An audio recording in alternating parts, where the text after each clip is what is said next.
नमो अरिहन्ताणं नमो सिद्धाणं नमो आयर्याणं नमो वज्रायाणं नमो लोय सव्वसाहूणम् एषो पञ्चनमुखारो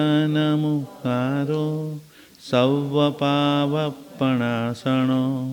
मङ्गलाणं च सव्वेसिं परमं हवै मङ्गलं मङ्गलं भगवान् वीरो मङ्गलं गौतमप्रभु मङ्गलं शूलभद्राद्या जैनधर्मोऽस्तु मङ्गलम् अङ्गुठेऽमृतवसे लब्धितृणाभण्डार श्रीगुरुगौतमसमदीये वाञ्छितफलदाता।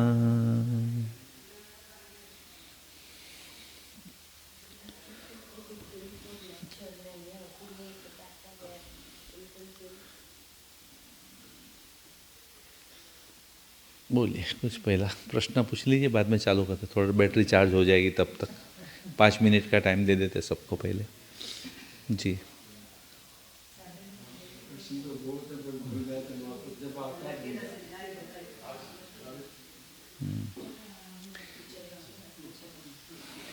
તો આપણે તે દિવસે કીધેલું કે ધર્મ જાત બદલવા માટે,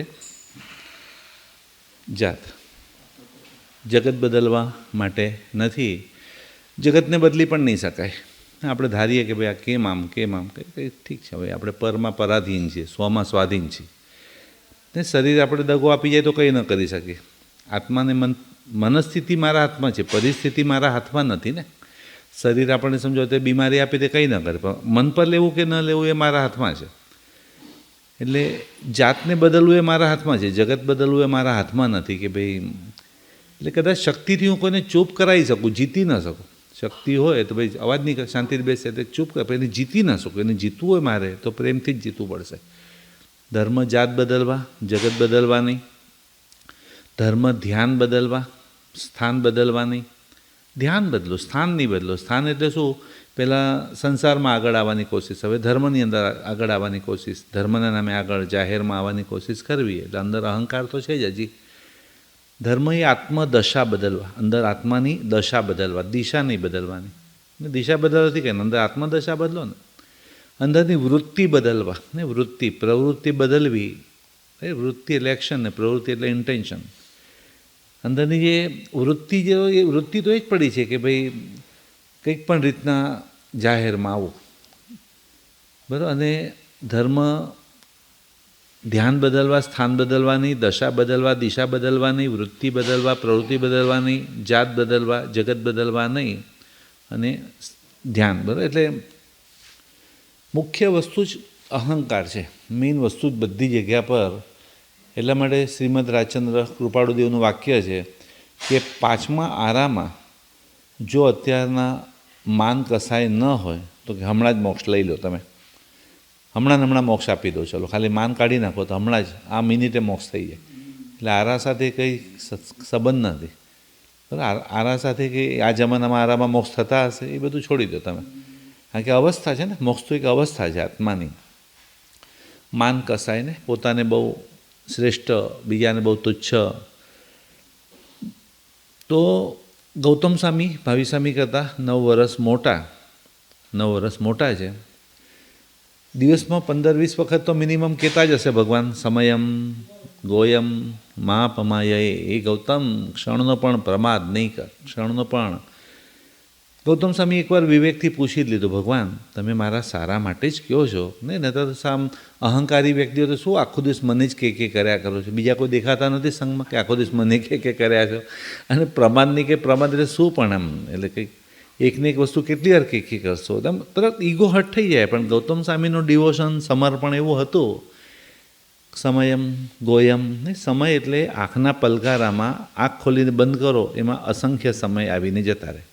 એક સેકન્ડનો પણ નાનામાં નાનો ભાગ એટલે સમય, જેના 2 ભાગ ન થાય. સેકન્ડના પણ 2 ભાગ થાય પણ સમયના 2 ભાગ ન થાય. સમયમ ને, સમય એક ક્ષણનો પણ. ગૌતમ સ્વામીએ પૂછ્યું, ભગવાન તમે મારા સારા માટે જ કહો છો, મારા કલ્યાણ માટે જ કહો છો, હું નથી સમજી શકતો.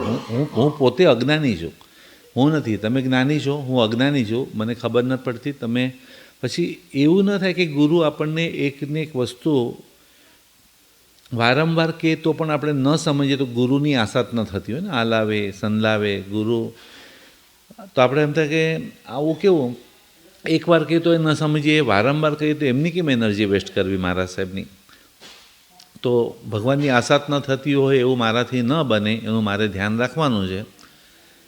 તો ગૌતમ સ્વામીને કીધું, મને ખબર છે કે તું 50,000 કેવળનાની શિષ્યનો ગુરુ છે, તારા 50,000 શિષ્ય છે, મારા 14,000 શિષ્ય છે. આ 50,000 શિષ્યમાં બધા મોક્ષમાં, બધા કેવળના, બધા મોક્ષમાં. તો તું જે 50,000 કેવળનાની શિષ્યનો ગુરુ છે, 14 પૂર્વ ભણેલો છે, 45 આગમનો જાણકાર છે, ઉંમરમાં પણ 9 વર્ષ મોટા છે, મતિ શ્રુત અવધિ મન પર્યો 4 જ્ઞાનના ધણી છે, અનંત લબ્ધિના નિધાન છે, ઘણું વિશેષતા છે ગૌતમ સ્વામી. તો તું 50,000 કેવળનાની શિષ્યનો જે ગુરુ છે એ મનમાં પણ ગલગલિયા ન થાય. મનમાં પણ એમ થાય આપણા તો 50,000, તમારા તો 14,000, આપણા તો 50,000, બધાને કેવળના. મનમાં પણ જો સ્લાઇટ અહંકાર આવશે ને સીધો નિગોદમાં પહોંચી જઈશ. નિગોદ એટલે એકદમ નિકૃષ્ટ, સૌથી લાસ્ટમાં લાસ્ટ, આત્માનું નરક કરતાં પણ વધારે ખરાબ એટલે નિગોદ. નિગોદ સૌથી લાસ્ટ. જેમ મોક્ષ એકદમ ઉત્કૃષ્ટ છે એમ નિગોદ એકદમ નિકૃષ્ટ, એકદમ સૌથી લાસ્ટ એમ આવે. તો મનમાં ખાલી ગલગલિયા, અંદર જરા ગલગલિયા એટલે અંદરથી એમ થાય કે મનમાં અહંકાર આવ્યો તો સીધો નિગોદની અંદર પહોંચી જઈશ. કયા કર્મનો ઉદયથી આપણને અભિમાન આવે? કયા કર્મનો ઉદય હોય તો? મોહનીય કર્મ. ને મોહનીય કર્મ, દર્શન મોહનીય કર્મ તો માનવા જ ના રહે. દર્શન મોહનીય કર્મ એ જે ભૂલ પણ કબૂલ કરવા જ ના રહે. દર્શન મોહનીય એટલે જે ખોટું છે પણ ખોટું લાગવા જ ના રહે, એટલે મિથ્યાત્વ. અને ચારિત્ર મોહનીય માને ખરો પણ છોડી ન શકે. ચારિત્ર મોહનીય કે ખોટું છે પણ નથી છૂટતું, આમ વખત આવતા થઈ. દર્શન મોહનીયવાળો તો માને જ નહીં. દર્શન મોહનીયના 3 પ્રકાર, ચારિત્ર મોહનીયના 25 પ્રકાર, ટોટલ મોહનીય કર્મના 28 પ્રકાર છે ને. એટલે લગ્નમાં 28 મટકા રાખેલા હોય ને, 28 મટકા હોય મોહનીય કર્મના. યાદ છે ને, 7-7ની ચોરી હોય ને. તમે નવા લગ્નવાળા વધારે ખબર હશે કદાચ. 7 ચોક 28. હા, મંથનભાઈને કહેશું એકાદ વાર રિવાઇન્ડ કરીને જોજો કે સેટ તો ખબર પડશે કે હાર પહેરાવા બદલે પાછી લે છે, ગાડીમાં બેસીને પાછા જાય. મોહનીય કર્મના 28 પ્રકાર. સંસાર એ દાવાનળ જેવો છે, એટલે દાવાનળની સાક્ષીએ લગ્ન કરાવે ને. દાવાનળ વોલ્કેનો એટલે એની સાક્ષીએ લગ્ન કરાવે. પછી 4 ફેરા એટલે 4 ગતિ. 4 ફેરા છે એટલે 4 ગતિ છે. પછી 4 ગતિથી આગળ પોખડામાં પણ વેલણ લઈને આવે, રવેડી લઈને આવે, એટલે આમ વલોવાઈ જશે. ચેતવે હજી કન્યા પધરાવો, સાવધાન, હજી સાવધાન, હજી આત્માના માર્ગે જવું હોય તો આખું મોહનીય કર્મ સાથે એનું કનેક્ટેડ. અને લગ્નના ફેરા ફરતા ફરતા પણ કેવળદાનના દ્રષ્ટાંત છે આપણામાં. લગ્નના ફેરા ફરતા ફરતા પશ્ચાતાપમાં કેવળદાન થયું હોય એવા દ્રષ્ટાંત છે આપણામાં. અભિમાનની વાત કરતા હતા આપણે કે નોકાર મંત્રમાં નમો શબ્દ 5 વાર આપ્યો છે અને અરિયંતાણમ શબ્દ 1 જ વાર આપ્યો છે. પણ નમો અરિયંતાણમ, નમો શબ્દ 5 વાર અને નમોનું ઊંધું મૌન. એ વાત અલગ છે કે અમારા નમો મૌન નથી રાખતા. ભાઈઓ કે ત્યાંથી ધબકારા વધવા માંડે આમ નમો. તો નમો શબ્દ શાનો સાર છે? નૌકાર મંત્ર, સમરો મંત્ર ભલો નૌકાર, એ છે 14 પૂર્વનો સાર. એક પૂર્વ એટલે એક હાથી હોય, એક પૂર્વ એટલે એક હાથી, એના વજન બરાબર સૂકી સઈ. સૂકી સઈ અને એમાં જે પાણી નાખીને જે લખો એને એક પૂર્વ કહેવાય. અરે હાથી એના વજન બરાબર ડ્રાય ઇંક એટલે, અને એમાં પાણી નાખીને જેટલું લખાય એને એક પૂર્વ કહેવાય. એક પૂર્વ ભણવાનું પતે એટલે બીજા પૂર્વમાં 2 હાથી લેવાના, ત્રીજામાં 4, ચોથામાં 8, 16, 32, 64, 108, ડબલ ડબલ ડબલ કરવાના. 16,383 હાથી જ્યારે ભેગા થાય, 16,300 અને એક મિનિટ જરા કેમ આમ ખુલી ગયું છે, 16,383 હાથીના વજન બરાબર 16,383 હાથીના વજન બરાબર સૂકી સહી લેવાની પાવડર, અને એમાં પાણી નાખીને જેટલું લખાય એને 14 પૂર્વ કહેવાય. 14 પૂર્વમાં 16,383 એલિફન્ટ, એના વજન બરાબર ડ્રાય ઇંક, અને એમાં પાણી નાખીને આ 14 પૂર્વનો સારાંશ સમરી, કેટલી બધી છાશ બોલો ત્યારે માંડ થોડું માખણ નીકળે. એમાં 14 પૂર્વનો સારાંશ એટલે શું? તો કે નૌકાર મંત્ર, સમરો મંત્ર ભલો નૌકાર, એ છે 14 પૂર્વનો સાર. નૌકાર મંત્રનો સાર, 14 પૂર્વનો સાર નૌકાર મંત્ર. નૌકાર મંત્રનો સાર કોણ? તો કે નમો શબ્દ. નૌકાર મંત્રનો સાર નમો, બરાબર. 14 પૂર્વનો સાર નૌકાર, તો આખો નૌકાર મંત્રમાં તો નમો શબ્દ 5 વાર આપ્યો, અરિયંતાણમ શબ્દ 1 વાર, એટલે નમો શબ્દ એટલે 14 પૂર્વનો સાર નૌકાર, નૌકાર મંત્રનો સાર પંચપરમેષ્ટિ, પાંચે પરમેષ્ટિનો સાર એટલે નમો શબ્દ. નમો અભિમાનનો ત્યાગ. તો જાતિનું અભિમાન કરવાથી, તમે કીધું કે મોહનીય કર્મના ઉદયથી આપણને અભિમાન આવે, અને કયા કર્મ નવા બંધાય? અભિમાન કરવાથી કર્મ કયા નવા બંધાય? મોહનીય કર્મના કારણે ક્રોધ, માન, માયા, લોભ ને બધું નાની વાત મોટી કરી નાખે ઘણા લોકો. એકદમ પછી નવા કર્મ કયા બાંધે? તો કે ગોત્ર કર્મ, નીજ ગોત્ર કર્મ. એમાં દ્રવ્ય નીજ ગોત્ર એટલે કર્મના ઉદયથી ચમાર, મોચી, ભંગી, હરિજન એવા હલકા કુળમાં આપણે દેખ્યા કઈ રીતના અંદર ગટરમાં ઉતરીને આખી ગટર સાફ કરે છે. આપણા જેવો જ માણસ છે, તો એવા કયા કર્મ કર્યા હશે કે એને દ્રવ્ય. અને ભાવ નીચ ગોત્ર એટલે છે ને, ભાવ નીચ ગોત્ર એટલે એના મોઢામાંથી હંમેશા પહેલું વાક્ય હંમેશા નબળું જ નીકળશે. ક્યારેય પણ આમ એના વખાણવાળું વાક્ય પણ બીજાનું નબળું જ બોલશે. આ બરાબર નથી, પેલું બરાબર નથી, આમ સીધું ભૂલ જ. આમ લગ્નમાં જાય 3,000 રૂપિયાની ડીશ ઝાપટી જાય, પણ આઈસ્ક્રીમમાં દમ નહોતો, આઈસ્ક્રીમમાં નહીં ખાને, અને આઈસ્ક્રીમમાં દમ નહોતો નહીં ખાવાનું. સીધું નીચ ગોત્ર હોય એટલે હંમેશા નબળું પહેલાં બોલે. ચીકણા એટલે નિકાચિત કર્મ. ચીકણા એટલે વખાણીને કરેલા.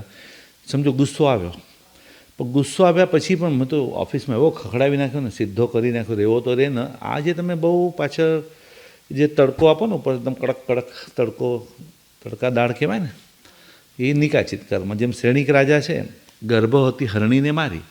હવે એનો ભાવ એ નથી કે મારે હરણીને મારવી હતી. ગર્ભવતી હોય એવું જરૂરી નથી, પણ એના પેટમાંથી જે બચ્ચું બહાર આવી ગયું, અને બે જીવોને એકસાથે તડપતા જોઈ અને જે એણે અભિમાન કર્યું, જોયું કેટલું સરસ બાણાવડી. એક બાણથી મેં બે જીવોને વિંધી નાખ્યા, એક જ બાણથી. હવે એ જે કર્મ એમણે બાંધ્યા, હરણીને મારવાનું પાપ એટલું ચીકણું નહોતું, પણ જે વખાણીને કર્યું ને, એ કર્મ એકદમ નિકાચિત. એટલે નિકાચિત કર્મ એટલે ગ્રીસનો ડાઘ, કપડો ફાટી જાય પણ ડાઘ ન નીકળે. અને અનિકાચિત કર્મ એટલે માટીના ડાઘ, ખંખેરી નીકળી જાય ત્યાં. એટલે અનિકાચિતને બાળી શકો, પણ નિકાચિત એટલે કમસે કમ પાપ કરો તો પણ પાપના વખાણ નહીં કરવાના. વખાણીને નહીં કરવાના. જે કરવું છે, ખાવું છે ખાઈ લો, પહેરવું હળવું છે, હરવું ફરવું છે, બધું પતાવી આવો, પણ હવે વખાણીને નહીં કરવાનું કોઈ પણ પાપને. પણ એ વખાણ ક્યારે ન થાય? જ્યારે પાપ છે એ પાપ લાગે ત્યારે. ને પાપ છે એ મને પાપ લાગે તો હું એના વખાણ ન કરું. પાપ છે એ પાપ જ ન લાગતું હોય તો એમાં કે આમાંય શું પાપ લાગે, આમાંય પાપ લાગે. એટલે ખોટું છે. એટલે જાતિનું અભિમાન, જાતિનું એટલે જરા મમ્મીની સાઈડનું જે લઈને આવ્યા હોય ને અભિમાન, એ લોકોને વંશ એટલે કરમિયાનો ભાવ મળે. વંશ ને મમ્મીના સ્ટમકથી આવે ને સ્ટમકમાં જ પહોંચી જાય. એ પેટમાં હોય તોય ન ગમે ને બહારે આવેલા પણ ન ગમે આપણને. કુળનું અભિમાન જે હોય ને, કુળનું એટલે થોડું પપ્પાના સાઈડનું કે પોતાના ફાધરનું, અમારે આમ ને અમારા ફાધરનું આમ ને, બહુ કુળનું અભિમાન હોય ને. એક ખુશી છે કે આપણે આવા પરિવારમાં જન્મ્યા, એ અલગ વાત છે, પણ એનો જે અહંકાર હોય, તો મહાવીર સ્વામીએ મનમાં અહંકાર કર્યો ને, અહો કુલમ, મારો પરિવાર એટલે મારા દાદા પહેલાં તીર્થંકર, મારા પપ્પા પહેલાં ચક્રવર્તી, હું 24મો તીર્થંકર. એ જે કુળનું અભિમાન કર્યું મનમાં, તો ત્રીજા ભાવનું કરેલું કર્મ 27મા ભાવ સુધી ચાલ્યો. લાસ્ટ ભાવમાં પણ 82 ડેઝ બ્રાહ્મણીના ગર્ભમાં રહેવું પડ્યું. ત્રીજા ભાવનું કેટલા બધા સાગરોપમ સુધી ચાલ્યું એ કર્મ. ઉપરના 82 દિવસ પણ રાઉન્ડ ફિગર નહીં, કે ઉપરના તો રાઉન્ડ ફિગર કરો, હવે આટલું તો આપ્યું, હજી કેટલું, બધો હિસાબ એટલે હિસાબ. 82 ડેઝ સુધી બ્રાહ્મણીના ગર્ભમાં રહેવું પડ્યું. અને પછી મહાવીર સ્વામીનું ગર્ભ પરિવર્તન થયું. દેવાનંદાના ગર્ભથી ત્રિશલા માતાના ગર્ભમાં લઈ ગયા. અભિમાન, કુળનું અભિમાન કરવાથી એને શિયાળનો ભાવ મળે ને. પછી બળ એટલે પોતાનું જે બળનું અભિમાન હોય ને, પોતાનું બળ એટલે પોતાનું જે પાવર, એનું અભિમાન કરવાથી, બળના અભિમાનથી એને પતંગિયાનો ભાવ મળે. એમ તકલાદીને એકદમ કલર પેલા હાથમાં, ભાઈ પાક જ હાથમાં આવી જાય. રૂપનું અભિમાન હોય, એ લોકોને રૂપ એટલે પુણ્યના ઉદય સુંદર દેખાય છે, પણ એનું પ્રદર્શન કર્યા કરે, રૂપનું પ્રદર્શન કર્યા કરે જાણીને, તો એ રૂપના અભિમાનથી એને ઊંટ એટલે કેમલનો ભાવ મળે. કેમલ 18 અંગ વાંકા ને 18 અંગ વાંકા. કેમ એ લોકો એવા શું કર્મ કર્યા હશે કે આવું? ને અમુક જીવોને જોવાથી હવે સમજો કે આત્મા દરેક પરમાત્મા છે, બધાને ખબર છે. તો એ મોરનો ફોટો પાડવો ગમે, ચકલીનો કલરવ ગમે, કબૂતર ગમે, બધા આપણને અમુક જીવો ગમે એકદમ સરસ એ રીતના. એ તો એટલી મોટી મોટી ખિસકોલી જોવા મળે, આમ તરત ફોટો પાડ્યો મેં. તમે તો આટલી તો મુંબઈમાં બિલાડી હોય, અમારે તો આટલી મોટી બિલાડી, અને આ તો આટલી મોટી મોટી ખિસકોલી એકદમ જે ટકટક જતી હતી સવારના, તરત જ ફોટો પાડવાનું મન થઈ ગયો. અમુક જીવોને જોઈને કેવું આમ, પણ કોઈ આમ દરેક આત્મા પરમાત્મા છે તો કોઈ કોકરોચ સાથે સેલ્ફી લે ખરું? કોકરોચ સાથે આમ સેલ્ફી લઉં કે આમ કેમ ગરોળી સાથે નહીં, વાંદા સાથે નહીં, ઉંદર એટલે ચિત્રી કેમ ચડે? એવા કયા કર્મ કર્યા હશે એ જીવે? એવા ગયા ભાવમાં એણે શું કર્મ કર્યા હશે? બરાબર. એટલે નીચ ગોત્ર એટલે જાતિનું અભિમાન કરવાથી કરમિયાનો ભાવ, કુળનું અભિમાન કરવાથી શિયાળનો ભાવ, બળનું અભિમાન કરવાથી પતંગિયાનો ભાવ, રૂપનું અભિમાન કરવાથી એને ઊંટનો ભાવ, રિદ્ધિનું અભિમાન. રિદ્ધિ એટલે પહેલેથી જ બાપદાદા નખતનો સારો એવો પૈસો હોય પુણ્યનો ઉદય છે, એવા પરિવારમાં જન્મ્યા છે, સારી વાત છે. પણ આમ વ્યાખ્યાનમાં પણ નવી નવી બંગડી પહેરીને આમ હાથ ઊંચા નીચે આમ કર્યા કરે, એકદમ નવી ના પહેરે તો બસ વ્યાખ્યાન સાંભળો શાંતિથી.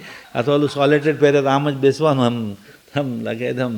હવે એ જે રિદ્ધિનું જે અભિમાન, મને એક જણ કે તમારા પ્રવચનમાં તો શીખવા મળે છે અભિમાન કઈ રીતના કરવાનું. મને કે આ તો સારું તમે કીધું કે બોમ્બેમાં તમે લોકરમાં દાગીને બદલવા જવું પડશે, તો કે આવું નવું શીખવા મળે. આ બધું મિથ્યાત્વી હોય ને, ખોટું પકડીને જાય પાછા. રિદ્ધિનું અભિમાન હોય તો એને શેનો આપણે ભાવ કીધો? રિદ્ધિનો અભિમાનથી કૂતરાનો ભાવ મળે. કારણ કે અત્યારે જે રીતના પોતાનું બોલ કર્યા કરે તો બસતો હશે, આગલા ભાવમાં કોઈ સાંભળનારું જ નહીં હોય. લાભનો અભિમાન, લાભ એટલે આમ નવો કમાયેલો જે પૈસો હોય એ લાભના અભિમાનથી એને બળદનો ભાવ મળે. બહુ જ મજૂરી, એને લાગે હું કેટલા કિલોમીટર ચાલે આવ્યો, પણ એ ઘાંચીનો બળદ એટલામાં ને એટલામાં જ ગોલ ફરતો હોય, એટલામાં કોઈ ગતિ કર્યા કરે, પ્રગતિ થાય જ નહીં કોઈ. અને બે ધાર્મિક અભિમાન છે, બે ધાર્મિક અભિમાન. એક તપનું અભિમાન અને જ્ઞાનનું અભિમાન. તપનું અભિમાન એટલે ધર્મની કોઈ પણ ક્રિયા માણસ કરતો હોય, સામાયિક કરે કે પ્રતિહન કરે, પૂજા કરે, પણ એ તપનું અભિમાન એટલે ક્રિયાનું જ્યારે અભિમાન આવે માણસને તો એને સાપનો અવતાર મળે. કેમ તો કે ધર્મ કરનારા લોકોને આમ ભૂલ કાઢો તો એ લોકોને આમ ગુસ્સો જલ્દી આવી જાય. સજેશન આપો તો એ ગુસ્સો જલ્દી આવી જાય. સજેશન આપો તો પણ હટી જાય, ઠીક છે સંભાળો લો, જોઉં છું કઈ રીતના સંભાળો જ મહારાજનો. આમ ધર્મમાં અને સ્થૂલી આપણે કોને હતું તપનું અભિમાન, અને બીજું જ્ઞાનનું અભિમાન. જ્ઞાનનું અભિમાન સ્થૂલીભદ્રને જે આવ્યું એને જ્ઞાનના અભિમાનથી ઘેટા અને બકરાનો, ને ઘેટા બકરા એટલે માથું મોટું ને બુદ્ધિ ઓછી. 8 જાતના અભિમાન ધર્મમાં કીધા છે: જાતિમત, કુળમત, બળમત, રૂપમત, રિદ્ધિમત, લાભમત, તપમત ને જ્ઞાનમત.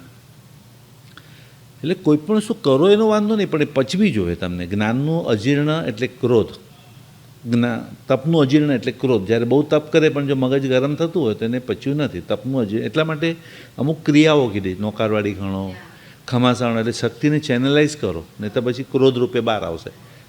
જ્ઞાનનું અજીર્ણ અભિમાન ને જ્ઞાનનું અજીર્ણ એટલે જે જ્ઞાની હોય ને એ લોકોને હંમેશા પ્રદર્શન બહુ હોય, આમ તરત જવાબ આપવા બહુ જોઈએ, ફટાફટ આમ પોતાનું પ્રદર્શન કરવા બહુ જોઈએ. આ તો મને આવડે છે. આ તો જ્ઞાનનું અજીર્ણ. અને ક્રિયાનું અજીર્ણ ઈર્ષ્યા અને નિંદા. જે બહુ ક્રિયાના માર્ગે આગળ વધે પણ એને ક્રિયા ખરાબ નથી, પણ એને પછી નથી, કારણ કે એને બહુ આમ બીજાના કોઈના વખાણ તો સહન ન થાય, અને તરત જ એનો વીક પોઈન્ટ જ બતાવ્યા કરશે. ઈર્ષ્યા અને નિંદા. આ બધું મોહનીય કર્મ બહુ ગડબડવાળું છે. આ મોહનીય કર્મ તોડવા માટે જ આ પ્રશસ્ત રાગ કેમ કરવાનો? અપ્રશસ્ત રાગ તોડવા માટે. કોઈ પૂછે દર્શન કરવા કેમ જવાનું, પૂજા કરવા કેમ જવાનું, જાત્રા કરવા કેમ જવાનું, સાધુ સંતોને કેમ વંદન? આ પ્રશસ્ત રાગ છે. સારી વસ્તુઓનો જ્યારે તમે રાગ કરો ત્યારે ખરાબ વસ્તુઓનો રાગ છોડવો ન પડે, છૂટી જાય. એટલે આ પ્રશસ્ત રાગ જે છે, કોઈ કેમ કંઈ રવિવાર છે એટલે દર્શન કરવા જતા આવીએ એમ નહીં. પ્રશસ્ત રાગ છે એક જાતનો.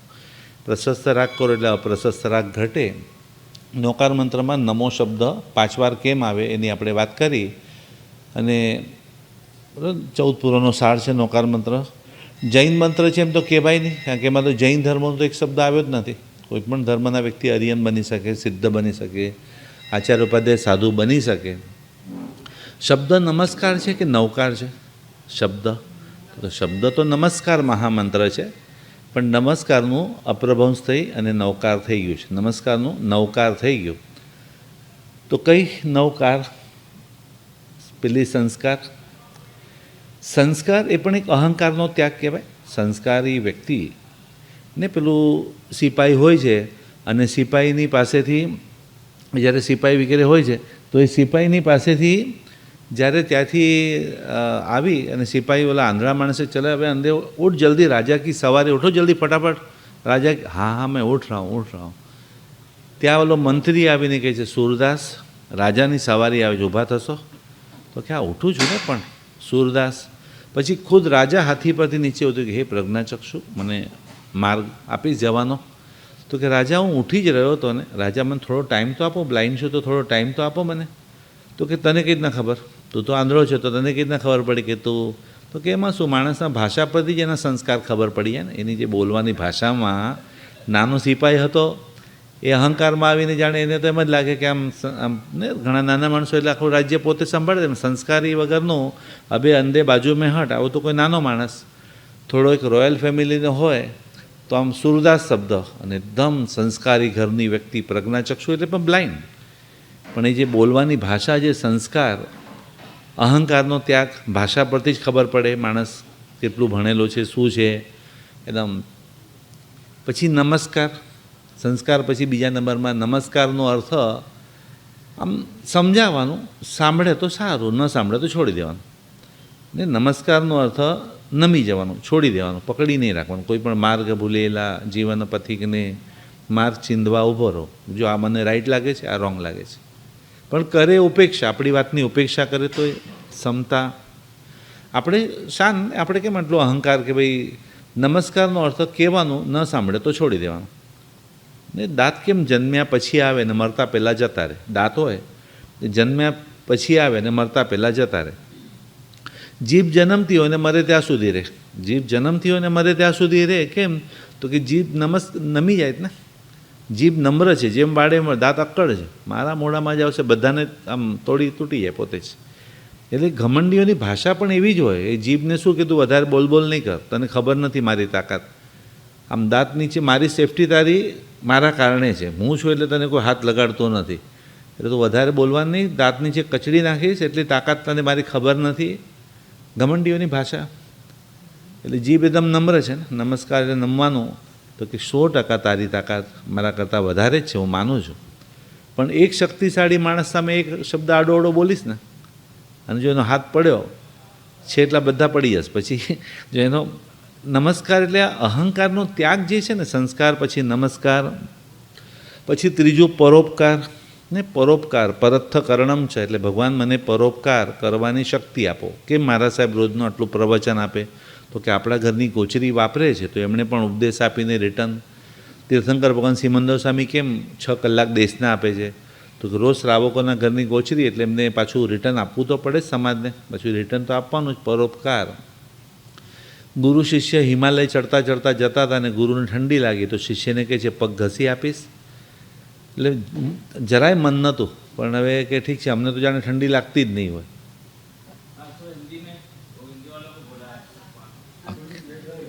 हाँ जी, नो प्रॉब्लम. हाँ, संस्कार, नमस्कार, फिर परोपकार.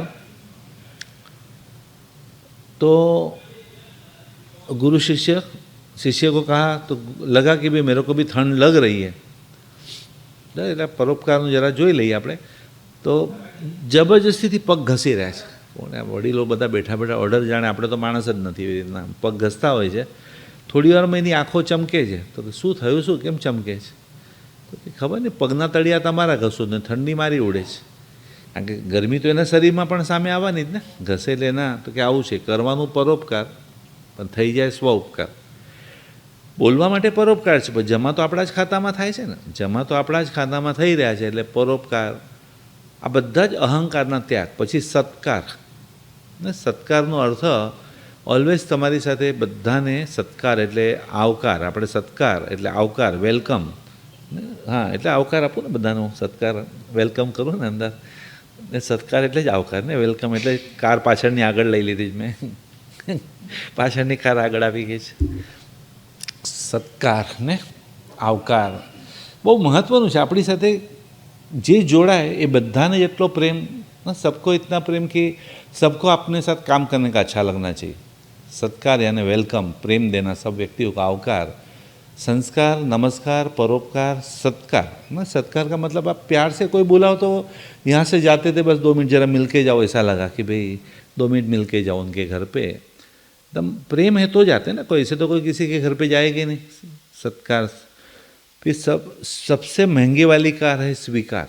बहुत महंगी कार. घर में जो रहने वाले हर व्यक्ति का स्वभाव अलग, विचार भी सबके अलग, हैबिट भी सबकी अलग, मगर जो व्यक्ति जैसा है वैसा उसको स्वीकार. ना स्वीकार यानी एक्सेप्टेंस, हर चीज़ को एक्सेप्ट करो, स्वीकार. वो भी एक अहंकार का त्याग है ना, स्वीकार. फिर सहकार. सहकार का मतलब कोई कार्य कर रहा है तो उसको आप साथ दो ना. वो कार्य कर रहा ठीक है, उनका नाम होगा तो होने दो, क्या फ़र्क, काम हो रहा है ना, काम होना चाहिए, नाम से क्या फ़र्क पड़ता है. काम, सहकार. कोई भी, यहाँ तक भी आप लोग ने भी काम किया, इतने सालों से जो आपने काम किया, वो कृष्ण के मटकी की तरह हो. कृष्ण अकेले मटकी नहीं फोड़ सकते. अगर वो नीचे वाले फिश निकल गए ना, वैसे धार से ऊपर से नीचे आ जाएंगे. अपने को लगता है कृष्ण ने मटकी फोड़ी, मगर नीचे से सब लोग ने साथ सहकार दिया है, सब लोग ने. तो कोई भी कार्य कर रहे हैं तो उसको सहकार देना बहुत ज़रूरी. सहकार देना. अपने को अलग चालू करने की ज़रूरत नहीं, जो चल रहा है उसके अंदर जॉइंट हो जाओ ना. सहकार. अलग होना वो अहंकार है ना, अलग होना वो अहंकार है. इसीलिए एकाकार ना, जो भी करो थोड़ा समझो कि एकदम 1 घंटा सुनना है, मगर एकाग्रता से सुनना है, कॉन्सेंट्रेशन से. भाई एकदम बच्चे जैसी बात कर रहे था, बच्चे जैसे ही मैं बात कर रहा हूँ, मैंने क्या मना किया, मैं बच्चों की ही बात कर रहा हूँ, मगर एक कुछ शब्द नया जानने को मिल जाएगा. एकाकार ना, एकाग्रता. ये तो मुझे मालूम है, ये तो मुझे मालूम है साइड में. गौतम स्वामी को आज देखेंगे किस तरह से गौतम स्वामी ने अहंकार का त्याग किया. एकाकार. निर्विकार. धीरे धीरे अंदर का विकार ना, क्रोध, मान, माया, लोभ, विकार यानी जो नेगेटिविटी है वो निकालो. नेगेटिविटी, क्रोधो कार्य है तो अहंकार उसका कारण है. अहंकार की वजह से सबको क्रोध दिख रहा है, अहंकार नहीं दिख रहा है. अहंकार है इसलिए क्रोध आता, वरना क्रोध आता ही नहीं. माया वो कार्य है तो लोभ उसका कारण है. माया जो ये आदमी मीठा मीठा बोल के सबसे अंदर लोभ है ना, कोई अपने से आगे ना चला जावे, वो माया जो कार्य है उसका लोभ उसका कारण है. इसलिए महाराज साहब तो बोलते कि हमारे कपड़े में बाई ही नहीं कि क्रोध आवे तो एकदम बाई वगैरह चढ़ावे, कि है ही नहीं, कहाँ चढ़ाए ना, एकदम क्रोध है ही नहीं. कॉलर ही नहीं है तो कहाँ से अलंकार, कॉलर ही है ही नहीं तो अहंकार भी कहाँ से करेंगे. कपड़े भी एक जैसे, इतने सालों के बाद भी एक जैसे ही कपड़े हैं, कोई कलर अलग नहीं है, तो माया भी नहीं है.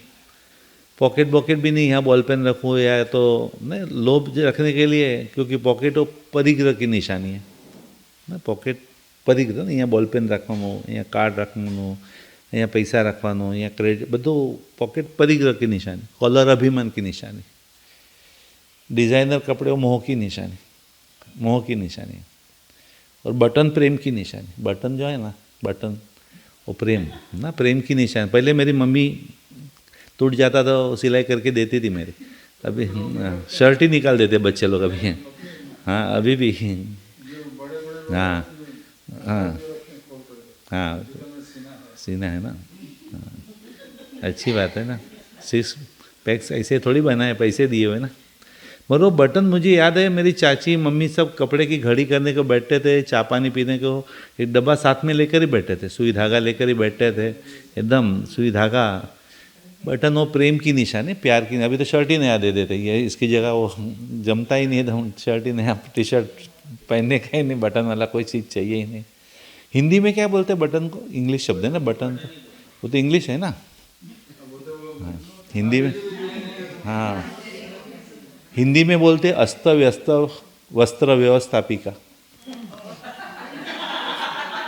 अस्त व्यस्त वस्त्र व्यवस्थापिका. अगर वो नहीं होगा, अस्त व्यस्त हो जाएंगे कपड़े, सब ऊपर नीचे हो जाएंगे, अस्त व्यस्त है सब. तो ये हिंदी शब्द है, अस्त व्यस्त वस्त्र व्यवस्थापिका. तो हम लोग बात कर रहे थे नौकार बराबर समय, संस्कार, नमस्कार, परोपकार, सत्कार, स्वीकार, सहकार, एकाकार, निर्विकार और लास्ट में निराकार. निराकार का मतलब अभी मेरे को घर के अंदर या संघ के अंदर, समाज के अंदर, कहीं पर भी अभी थोड़ी उम्र के बाद है ना, मेरे को अभी बस मेहमान बन के रहना है, मालिक बन के नहीं रहना है ना। मेहमान थोड़े दिन के लिए अच्छे लगते, ज़्यादा रहते तो फिर ऐसा लगता है। इसी तरह घर के अंदर मैं मेहमान बन के रहूँ तो सबको अच्छा है, अगर मालिक बनूंगा तो कट ये बरोबर नहीं है, वो बरोबर नहीं, ये क्यों ऐसा, वो ऐसा, फिर वो बच्चे लोग अलग घर ही लेते। भाई काम करो, आप यहाँ रहिए, हम लोग जॉब है ना वहाँ पर, अच्छा शब्द बोलेंगे, जॉब वहाँ पर, ऐसा अलग होता है ऐसा नहीं बोलते, जॉब वहाँ पर है ना।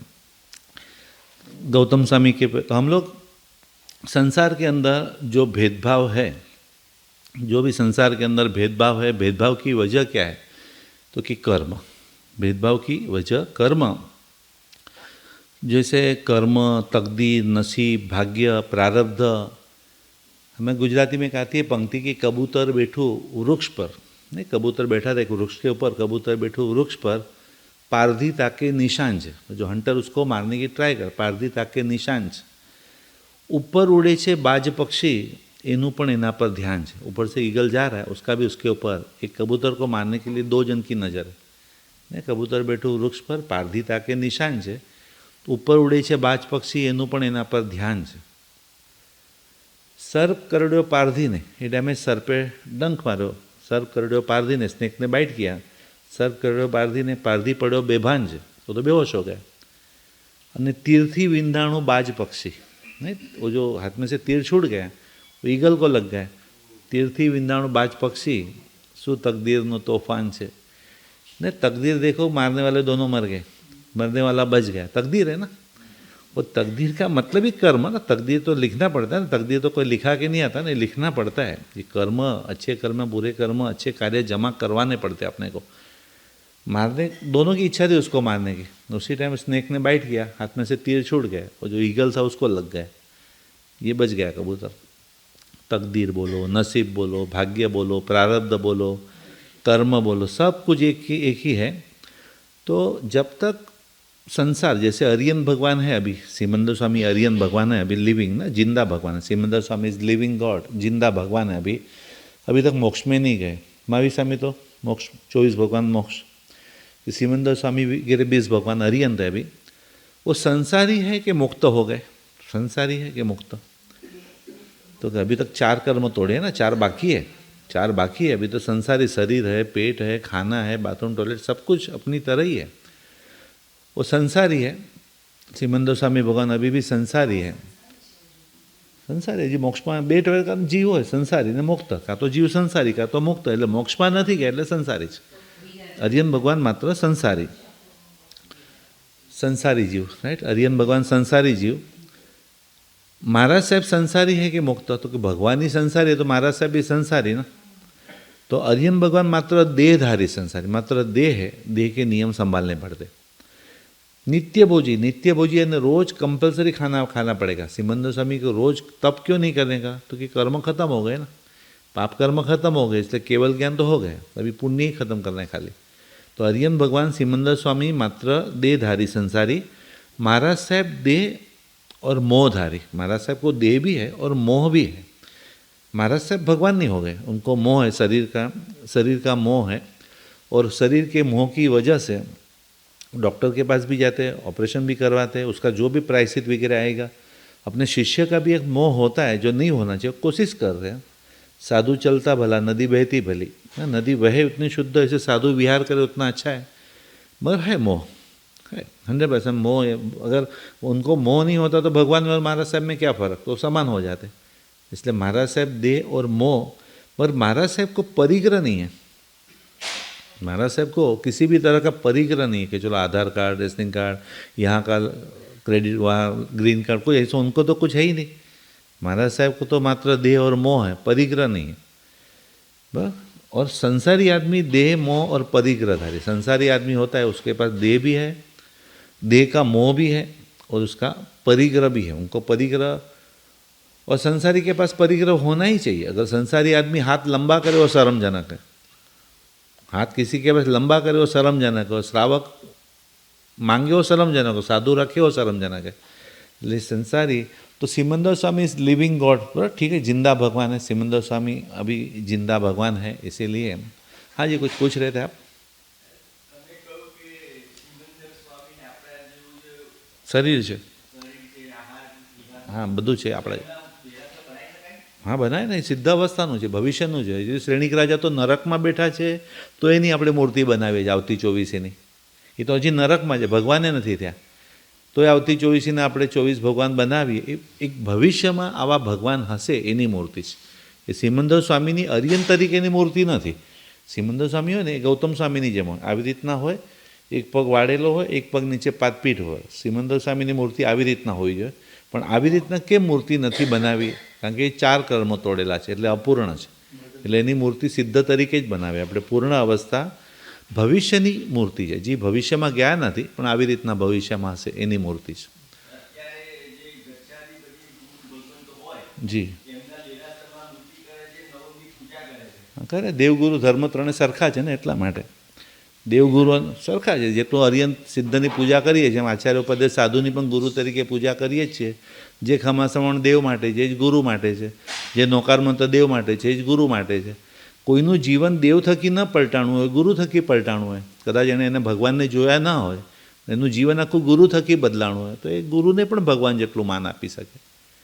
ને પતિ પત્નીનો પ્રેમ છે, એટલે મોંઘામાં મોંઘી ગિફ્ટ અપાવે તો આપણે કઈ રીતના, એમ ગુરુ શિષ્યનો પ્રેમ છે, એ ગુરુને એટલું માન આપે તો આપી શકે, એમાં કંઈ વાંધો નથી, કરી શકે. એમાં કોઈ ગુણ લેવાના જ. મૂળ વાત એક જ છે કે તમે કોઈની પણ પૂજા એ શ્રેણિક રાજાની કરો કે રાવણની કરો કે કૃષ્ણ, કોઈની, તમારે ગુણોની પૂજા કરવાની છે, વ્યક્તિની પૂજા નથી કરવાની.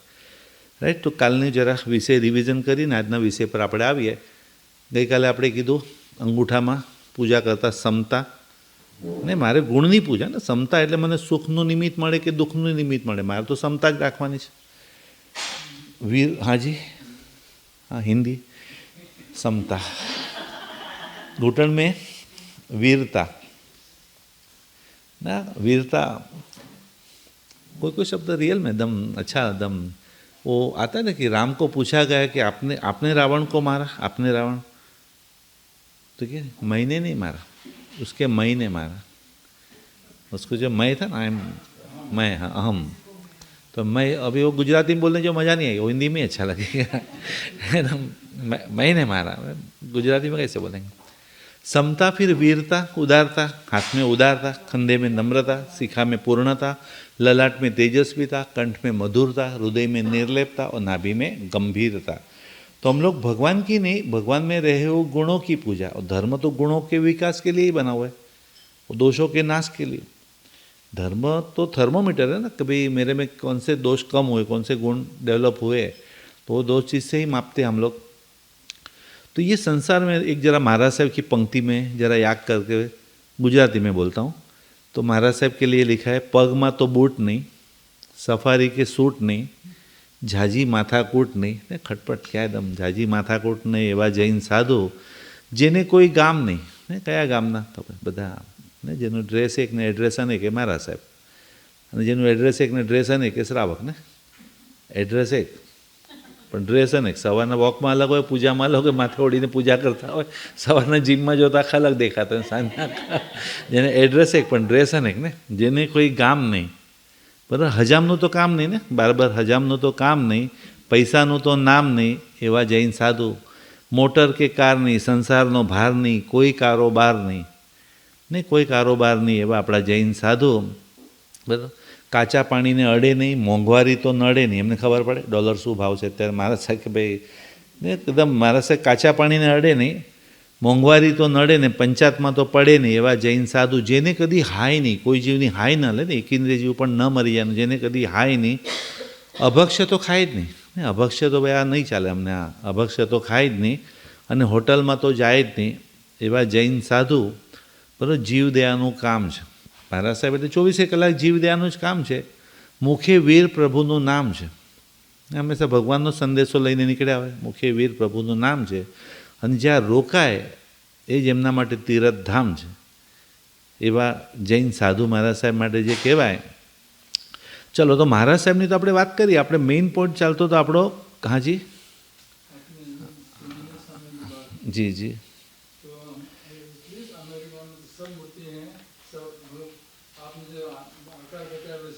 हाँ नहीं, क्योंकि वो मूर्ति बना भी नहीं सकते ना. वो सिमंदर स्वामी की ऐसी मूर्ति वो अभी वो संसारी हो गए, अपूर्ण हो गए। और जैन धर्म पूर्ण की ही पूजा करते, सिद्ध अवस्था, हाँ सिद्ध पूर्ण की पूजा। ये अपूर्ण हुई ना, तो अपूर्ण की पूजा नहीं कर सकते। अभी सिमंदर स्वामी अपूर्ण है, तो भविष्य में ऐसे होगे वो सिद्ध अवस्था की ही पूजा करते, अपूर्ण अवस्था की नहीं करते। नहीं नहीं नहीं, ऐसा नहीं, वो गुरु तरीके से ગૌતમ સ્વામી નવંગી કરાય, પણ એ કેસર પછી ભગવાનને ન ચાલે. જો ગૌતમ સ્વામીની મૂર્તિ સિદ્ધ તરીકે હોય તો કરાય, પણ ગુરુ તરીકે હોય તો એ કેસર, જેમ પુંડરીક સ્વામીનું કઈ રીતના પાલીતાણામાં સિદ્ધ તરીકે છે તો એ કેસર તમે બીજા ભગવાન માટે વાપરી શકો, પણ ગુરુ તરીકે હોય તો ન ચાલે. એટલે ગૌતમ સ્વામી ગુરુ તરીકેની મૂર્તિ છે અહીંયા કને, તો તમે એ કેસર ભગવાન માટે ન વાપરી શકો, પણ જો સિદ્ધ તરીકે હોય તો વાપરી શકાય. हाँ, यानी वो केसर फिर बराबर है, यानी अवस्था दोनों में फर्क है. भगवान जैन धर्म पूर्ण अवस्था को ही पूछता है, अपूर्ण नहीं. सिमंदर स्वामी 5वां आरा खत्म होगा, 6ठा आरा खत्म होगा, पहला आरा खत्म होगा, दूसरा आरा खत्म होगा, फिर यहाँ नई 24 स्टार्ट होगी, नई 24 यहाँ पर, तब 7वें 8वें भगवान बनेंगे उदय और पेढ़ाल, तभी उनका निर्माण होगा सिमंदर स्वामी का. तब तक वो जिंदा रहेंगे, उसके पहले हम लोग चले जाएंगे मोक्ष में ना. उसके पहले उनको तो तीर्थंकर है ना. अपने को तो 8 साल की उम्र में दीक्षा, 9वें साल में केवल ना, 10वें साल में मोक्ष, खत्म एकदम. इसलिए मंदिर અહીંયા ના હોય, અહીંયા મહાવિદેમાં હોય, અહીંયા અને મહાવિદેમાં આરા ના હોય ને, અહીંયા ના. પહેલા આરામાં, બીજા આરામાં, ત્રીજા આરામાં ધર્મ જ ન હોય. પછી ત્રીજા આરાના એન્ડમાં ઋષભદેવનો જન્મ થયો, ત્રીજા આરામાં જ મોક્ષમાં ગયા, ચોથા આરામાં બાકીના 23 ભગવાન થયા, 5મા આરામાં આપણે જીવીએ છીએ, અને 6ઠામાં બધું નાશ થઈ જશે. ત્રીજા ચોથામાં જ ભગવાન થાય, ત્રીજા ચોથામાં જ. પણ મહાવીર ક્ષેત્રમાં આરા હોય જ નહીં, એટલે કાયમ માટે 20 ભગવાન જીવતા જ હોય, કાયમ માટે ત્યાં 20 ભગવાન જીવતા હોય. હા સિમંદર, હા એટલે સિમંદર સ્વામી ઈશાન ખૂણા, બીજા બધા ભગવાન અલગ અલગ દિશામાં આવ્યા. સિમંદર અલગ, યુગમંદર અલગ, બાહુ અલગ, સુબાહુ અલગ, એ બધા અલગ અલગ દિશાની અંદર છે ભગવાન. મહાવીર ક્ષેત્ર હવે અમેરિકા ગોત્યું છે, એ રીતના હવે કોલમ્બસ એવી રીતના મહાવીરે ગોતવાનું છે હવે, અને એકદમ ચાલે છે, સારું છે. જશે તો 500 ધનુષ્યની કાયા છે, ત્યાંની કીડી આપણા કરતાં મોટી છે, ત્યાંની કીડી નહીં. એમ આમ નાના હતા મૂવી જોતા, હની આય સંગ ધ કિડ્સ, આમ આટલી નાની કીડી, આમ કેટલા આપણે તો આમ નાના લાગે ને મૂવી आता था ना એમને. वैसे महावीर क्षेत्र में बहुत बड़ी बड़ी काया है, भगवान की नहीं, सब लोगों की इतनी बड़ी काया. इसीलिए पहले दर्शन है कि पहले ज्ञान है, तो कि दर्शन पहले, क्योंकि नहीं महावीर क्षेत्र देखा है, न मोक्ष देखा है, न 24 भगवान देखे, न देवलोक देखा, न नरक देखा, न आत्मा देखा, कुछ नहीं देखा. फिर भी श्रद्धा ना, ये सब दर्शन यानी फेथ यानी श्रद्धा, बाद में ज्ञान ना, श्रद्धा के बाद ज्ञान, और फिर चारित्र यानी आचरण. पहले तो व्यवहार में पहले ज्ञान होना चाहिए कि पहले दर्शन होना चाहिए? ज्ञान होगा फिर श्रद्धा बढ़ेगी, कि श्रद्धा होगी तो ज्ञान बढ़ेगा? पहले ज्ञान आएगा ना तो खाली डिबेट ही चलती रहेगी. ज्ञान आ गया, इतना फ्लाइट में ट्रैवल करते तो श्रद्धा से बैठना कि पहले ज्ञान, पहले पायलट बरोबर है ना, पेट्रोल भरो, बॉम्ब कुछ नहीं भरो, तो मैं आके अपने बोलता है श्रद्धा से बैठ जाते हो. डॉक्टर दवाई देते तो श्रद्धा से ले लेते हो ना, बार्बर को गला देते तो भी जरा आड़ा. पूरी दुनिया श्रद्धा पे चल रही है, तो धर्म में ही क्यों हमेशा श्रद्धा मेन चीज़ है ना. इसलिए बोलते हैं ना, आँखों में अगर मुस्कान है तो इंसान तुमसे दूर नहीं, पाखों में अगर उड़ान है तो आसमान भी तुमसे दूर नहीं. और किसी पर्वत पर बैठकर पक्षी ने यही गीत दोहराया कि श्रद्धा में अगर जाना है ना तो भगवान भी तुमसे दूर नहीं. श्रद्धा से पुकारो, भगवान हाजिर ही है ना. श्रद्धा के अंदर जैसे द्रौपदी कृष्ण को क्वेश्चन पूछती है कि भगवान मैं तो आपकी परम भक्त थी, सबके सामने मेरे वस्त्र हरण हो रहे थे, आपने मदद नहीं की, और एकदम रह रह के मदद की एकदम. तो कृष्ण बोलता मैंने रह रहे की मदद की कि तूने रह रहे की मदद मांगी मेरे से? सब जगह थक गए, तब भगवान याद आए. जैसे कृष्ण शरणम मम, मैं तो हाजिर ही था, पहले से ही हाजिर था ना. यानी वो जो श्रद्धा जो होती है ना, भगवान के प्रति जो श्रद्धा भगवान है, तो श्रद्धा, फिर वो श्रद्धा है कि अंधश्रद्धा, वो चेक करने के लिए फिर ज्ञान ना. कोई भी समझो हम लोग कोई प्रवचन दे रहे हैं तो क्यों मान लेने का, नहीं समझ में आया तो पूछना चाहिए कि नहीं समझ में आया, आप समझाइए. वो मान नहीं लेने का कोई भी चीज़, वो तो अंधश्रद्धा हो गई ना. हिंदुस्तान में बहुत चलता है हमारा. कोई धर्म गुरु थे, प्रवचन देते देते मुंह में से थोड़ा कपड़ा गंदा हो गया, इतना गंदा गंदा कपड़ा, भी सब लोग उसको देखे जा रहे एकदम क्या गंदा हो गया एकदम। तो कि प्रिय श्रोताजनों, जब मैं बहुत भाव उल्लास में आ जाता हूँ ना, तो मेरे मुख कमल में से गंगा जी प्रकट होती है। हिंदुस्तान है ना, जैसे गणपति दूध पीते, कितना दूध वेस्ट कर, हाँ चला आँखों के अंदर सबने ना मुंह में से थूका भाग लगाना स्टार्ट कर दिया। अभी बेचारे की हालत ऐसी ख़राब कर दी कि मुंह बंद भी नहीं कर सकती, ऐसी हालत कर दी। मुंह में से उतने में कुछ भर के एकदम मुट्ठी भर के लेके आया एक लड़का और खिला दिया, पकड़ के रखता कि वो बोलता तो कि पहले धीरे धीरे खाते खाते बोलते क्या था क्या तो कि थोड़े दिन पहले पिता की मृत्यु हुई, उनकी अस्थि गंगा में पधराने की थी। आपने कहा कि मेरे मुख कमल में से गंगा जी प्रकटी है, तो फिर घर पे ही गंगा है तो यहीं पधरा देते हैं यहीं पधरा देते हैं। तो आपने कहा ये श्रद्धा कभी महंगी पड़ जाएगा, अंदर श्रद्धा कभी कभी जीवन में।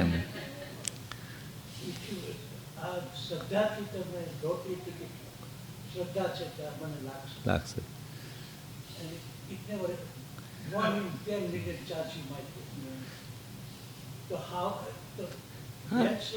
પણ એ શ્રદ્ધા ખોટી છે, એ શ્રદ્ધા છે અંધશ્રદ્ધા છે, ખોટી છે કે બધાને તો નથી જ લાગવાની, એકને જ લાગવાની છે આટલા બધામાંથી, એ અંધશ્રદ્ધા, એ ખોટી।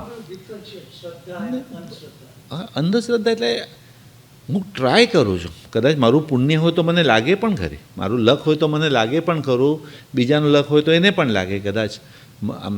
એટલે એ જે જેમ સમજો કે હું કરી શકું છું એ મારો વિશ્વાસ છે, પણ હું જ કરી શકું છું એ મારો અભિમાન છે। પણ હું કરી શકું છું એ મારો વિશ્વાસ છે, પણ હું જ કરી શકું, બીજું કોઈ નહીં, એ અભિમાન કહેવાય। એમ શ્રદ્ધા એટલે બરાબર, પણ આ તો બધું અંધશ્રદ્ધા જેવું થઈ જાય છે।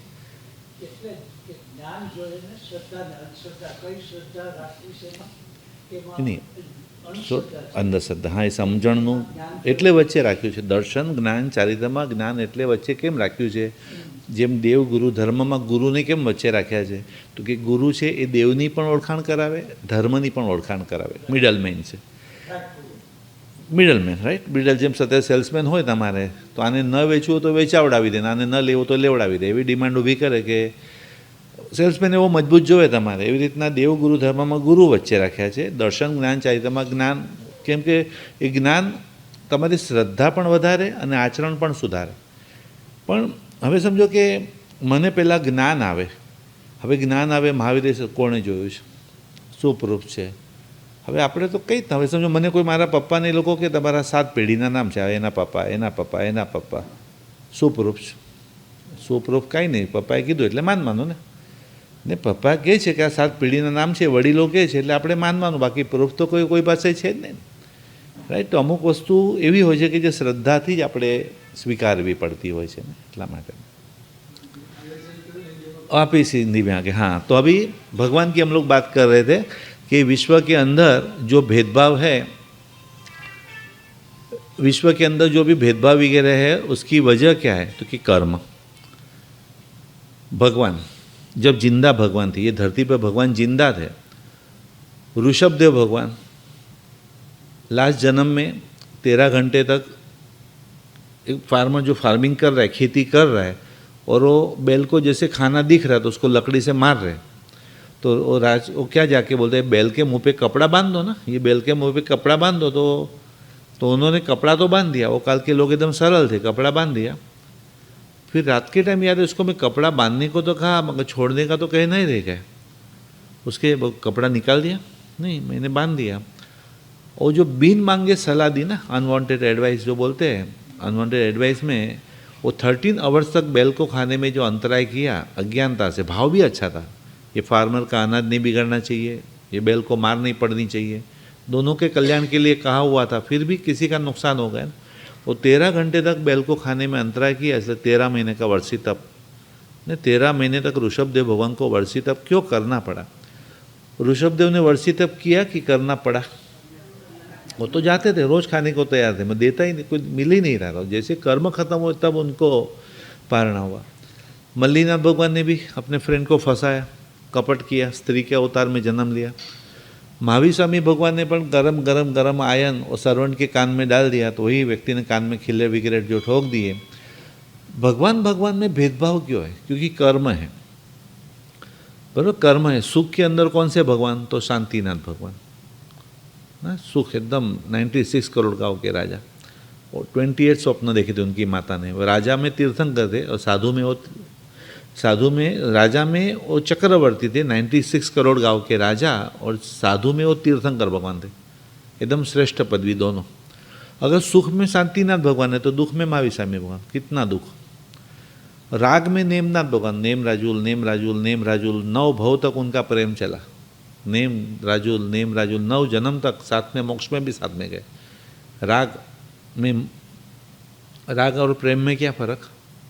राग और प्रेम में तो कि राग में स्वार्थ और प्रेम निस्वार्थ। राग में स्वार्थ होता है और प्रेम जो होता है वो निस्वार्थ होता है ना एकदम। तो संसार में अधिकतर क्या होता है? राग की प्रेम। राग ना एकदम, बहुत लोग बोलते हैं कि एकदम अपना प्रेम तो अमर है, अपना प्रेम तो अमर। उतने में सामने से कोई ना एकदम लायन वगैरह जी पर आ गया सामने, तो अपने वाइफ के पीछे जाके छुप जाता है, एकदम वाइफ के पीछे जाके, और किसी भी तरह से लायन तो निकल गया, फिर उसकी वाइफ बोलती तो बोलते अपना प्रेम अमर है। तो दोनों में से एक को तो जिंदा रहना पड़ेगा ना दोनों में से एक को तो अमर प्रेम है, जिंदा तो रहना।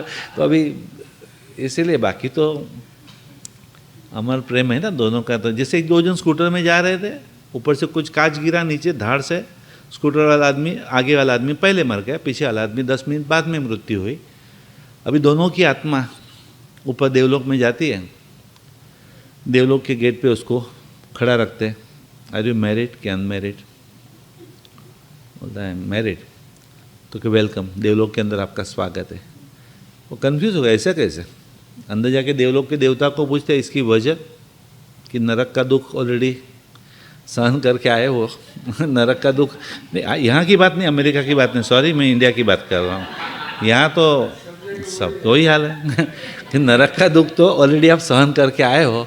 तो पीछे वाला बोलता है मेरे को 10 मिनट का टाइम है ना, इंटरव्यू में 10 मिनट का टाइम, एकदम बरोबर, एकदम वो ज़्यादा एकदम बेचारा लाचार होने लगा, एकदम मैं तो 4 बार शादी लाइफ में है, तो 104 नरक में भेज दो। अरे नहीं, पहला देवलोक भी चलेगा, मुझे लगा चौथा देवलोक मिल जाए। नहीं, इसको पहली नरक में भेज दो। तो क्या ऐसा अन्याय क्यों? तो क्या उसने ना गलती की थी, इसलिए ले, आप 4 बार चांस मिला, फिर भी चौथी बार शादी, तो इसको तो चौथी नरक में ही भेज दो। तो ये जो राग जो होता है ना, राग में एक्सपेक्टेशन आ जाता है, वो गलत है। राग में स्वार्थ है, प्रेम निस्वार्थ है।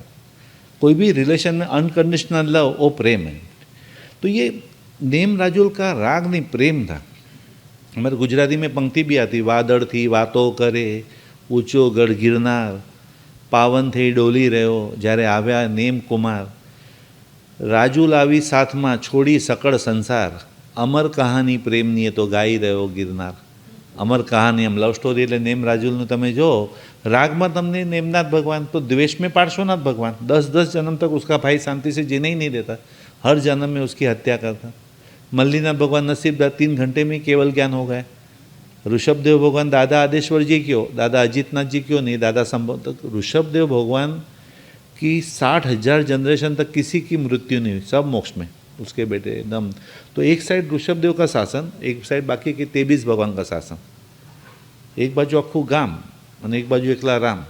ऋषभदेव भगवान एकलाનું શાસન કેટલું ચાલ્યું? तो कि बाकी के 23 भगवान का शासन चला उतना। तो ये भगवान में जो डिफरेंसेस है, क्योंकि कर्म है, कर्म की मोक्ष में क्यों समान है? नहीं, मोक्ष में सब समान क्यों है? कि वहाँ पर कर्म ही नहीं ना, हर आत्मा समान ही है, इसीलिए। तो गौतम स्वामी की जो बात पे आते हैं हम लोग, तीर्थंकर भगवान के प्रथम शिष्य को क्या कहते हैं? तो कि गणधर ना, गणधर, गण यानी ग्रुप, गण यानी ग्रुप, उसको जो धारण करे ना, उसके जो राजा होते हैं उसको गणधर बोलते हैं। हिंदू धर्म में उसको गणपति बोलते हैं। वही चीज़ को गण यानी साधुओं का जो समुदाय, उसके अधिपति यानी गणपति। गणेश यानी वापिस ग्रुप, और ईश यानी राजा, ईश यानी राजा, गणेश ना, गण प्लस ईश यानी गणेश, साधुओं का जो समुदाय उसके जो ईश यानी राजा। गणेश, गणधर, गणपति शब्द का एक अर्थ एक ही होता है, शब्द का अर्थ एक ही हो रहा है। तो गौतम स्वामी महावीर स्वामी से 9 साल बड़े, पूरे हिंदुस्तान में उनके जैसा कोई विद्वान नहीं है। वो खुशी के अंदर वो लोग हवन कर रहे हैं, 3 भाई है, इंद्रभूति, अग्निभूति, वायुभूति, 8 मित्र हैं, 11 जन ये विश्व के सबसे ज़्यादा ज्ञानी है, इसलिए वो हवन कर रहे हैं। उसका धुआं जैसे जैसे ऊपर जा रहा है, आकाश में से देवलोक के देवता को जाते हुए देखकर अपने हवन का इतना महिमा कि देवी देवता, पर देखते तो देवलोक के देवता भी आगे जा रहे हैं, गांव के लोग भी कहीं आगे जा रहे हैं, तो कि आगे कहाँ जा रहे हो, हवन तो यहाँ चल रहा है, आप वहाँ पर। तो उसमें से किसी ने कहा कि बाहर, गांव के बाहर सर्वज्ञ भगवान महावीर पधारे हुए। सर्वज्ञ शब्द सुनते ही गौतम स्वामी का जो अहंकार, सर्वज्ञ, मेरे जैसे कोई विद्वान है ही नहीं और अपने आप को सर्वज्ञ कह रहा है ये व्यक्ति, इतना उनको अहंकार की वजह से जो क्रोध आया। 500 शिष्य थे उस टाइम, और 500 शिष्य में सबसे छोटा शिष्य बोलता है कि मैं देख कर रहा हूँ कौन महावीर, अभी हरा के आ जाऊँगा। तो कि नहीं, मेरे को देखना है कोई सूरज के सामने मिट्टी डालने वाला कौन है। उसको मालूम नहीं सूरज के सामने मिट्टी डालने से अपने आँख में ही मिट्टी गिरेगी, वैसे मेरे जैसा विद्वान बैठा है और अपने आप को सर्वज्ञ बता रहे। तो भगवान महावीर स्वामी को एकदम 500 शिष्य के साथ ना जय जय नंदा बोल के त्रिशलानंदन वीर की जय बोलो भाव एम बदा जय बोलता बुलाते बुलाते बुलाते एकदम आते हैं। मगर वो समोसण में बैठे हुए भगवान को देखकर एकदम विचार, बाप रे इसका तेज कितना है, तेज मुंह पे तेज इतना है, शायद ये सर्वज्ञ हो सकते हैं। मगर अगर मैं वापस जाऊंगा ना, मैं वापस रिटर्न जाऊंगा तो एक बाजू इज्जत ना एकदम वाघ है, एक बाजू नदी है, ऊपर जाऊँ तो वाघ है, पीछे नदी, शर्म के मारे बड़ा हराने को गया था। तो जाने दो, ऊपर जाने दो। ऊपर जाते जाते जाते ये ब्रह्मा है, विष्णु है, महेश है, मेरु है, सूर्य है, चंद्र, क्या कौन है कौन ये सोचते सोचते ब्रह्मा तो ऐसे, विष्णु तो ऐसे, महेश तो ऐसे, चंद्र तो ऐसा, सूर्य तो वैसे, सब सोचते सोचते जैसे ऊपर आ रहे हैं। तो उतने में भगवान महावीर स्वामी ने कहा कि आओ इंद्रभूति, आओ आओ इंद्रभूति, ये तो मेरा नाम भी जानता है, सर्वज्ञ होगा शायद। नहीं नहीं, सर्वज्ञ नहीं, मैं हूँ इतना ज्ञानी कि सबको मालूम है कि गांव के अंदर इंद्रभूति जैसा ज्ञानी व्यक्ति बैठा है, इसलिए उसको तैयारी के साथ में ही आया। मगर मेरे मन में जो शंका है ना, वो बता देना तो मैं इसको भगवान मानूं, तो मैं सर्वज्ञ मानूं। और भगवान ने उसके मन में जो शंका थी कि जीव यानी आत्मा नाम की चीज़ है कि नहीं, हे गौतम, हे इंद्रभूति, वेदांत के ये ग्रंथ द्वारा, ये श्लोक द्वारा आपके मन में शंका हुई है। भगवान ने नहीं कहा कि जैन धर्म सही है, आपका वेदांत, आपके वेदांत के ये ग्रंथ में ये श्लोक द्वारा आपके मन में जो शंका हुई है कि आत्मा है कि नहीं, तो एकदम हाथ जोड़ दिया, बस ये मैंने शंका किसी को नहीं बताई। दूसरे भाई को बता तो अभी पता चल जाए, उसको पता चले इतना नहीं मालूम, तो कितना एकदम अहंकार ना। तुरंत हाथ जोड़ दिया। और भगवान ने भी घाई नहीं की कि तेरा मेरा जैन धर्म ही सही है, दूसरे सारे धर्म गलत है, कुछ नहीं। हे गौतम, वेदांत के दूसरे श्लोक द्वारा बताया, वेद में से ही दूसरा श्लोक निकाला, उसके अंदर से ही बताया कि देखो ये ग्रंथ में ही आत्मा नाम की चीज़ पुरवार करते। अभी बोलते ये मेरे वेदांत के बारे में इतना जानते हैं, तो फिर ये तो सर्वज्ञ ही हुए ना, ये तो कुछ नहीं, मेरे मन की भी शंका तुरंत ही उन्होंने हाथ जोड़कर नक्की कर लिया, बस मेरे को अभी जैन धर्म की दीक्षा लेनी है। उसी समय अहंग, बाकी यानी गुजराती में पाછું શું કે હું કોણ છું એમ બતાડવા આવ્યા હતા ગૌતમ સ્વામી કે હું કોણ છું, અને પછી બેસી ગયા ભગવાનના ચરણોમાં, હવે તમે જ કહો હું કોણ છું, ને હવે તમે હું કોણ છું આપો, મારા જ આત્માની ઓળખાણ આપો, मेरी आत्मा की पहचान कराओ आप भगवान, अभी मैं कौन हूँ, नहीं मैं कौन हूँ एकदम, और मैं कौन आप ही बताइए भगवान। मेरे को दीक्षा लेते ही उन्होंने सबसे पहले नक्की किया क्या कि भगवान सब लोग अपने नाम के लिए मरते हैं ना, हर जगह नाम नाम, हर जगह अपना नाम होना चाहिए, मेरे को कभी कभी नाम से नहीं बुलाने का, कभी भी नाम से मेरे को नहीं। तो गौतम जो उनका वंश का नाम था, गोत्र का नाम था, इंद्रभूति भी गौतम थे, अग्निभूति भी गौतम थे, वायुभूति भी गौतम, तीनों भाई गौतम ही थे, मगर वो गौतम नाम इंद्रभूति नाम निकाल दिया, अभी कभी नाम से नहीं बुलाने का मेरे को।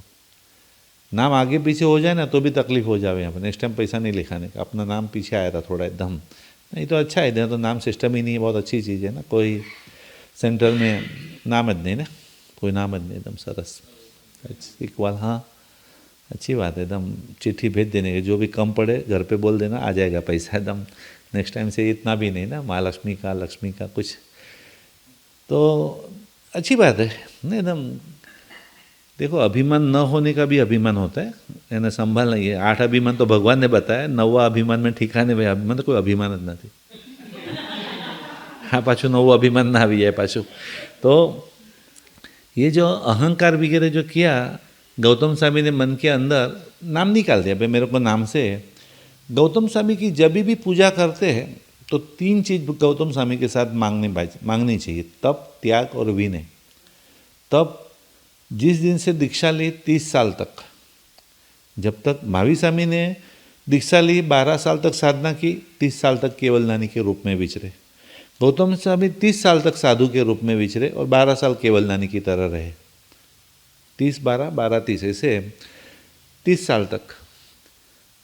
2 उपास पारना ना, क्या बोलते, बेला बोलते हैं ना, हमारे में छठ बोलते हैं, आपने हाँ नहीं बेला, मारवाड़ी, आज हिंदी बेला, आज गुजराती ने आज बेला। छठ का मतलब मालूम है आपको?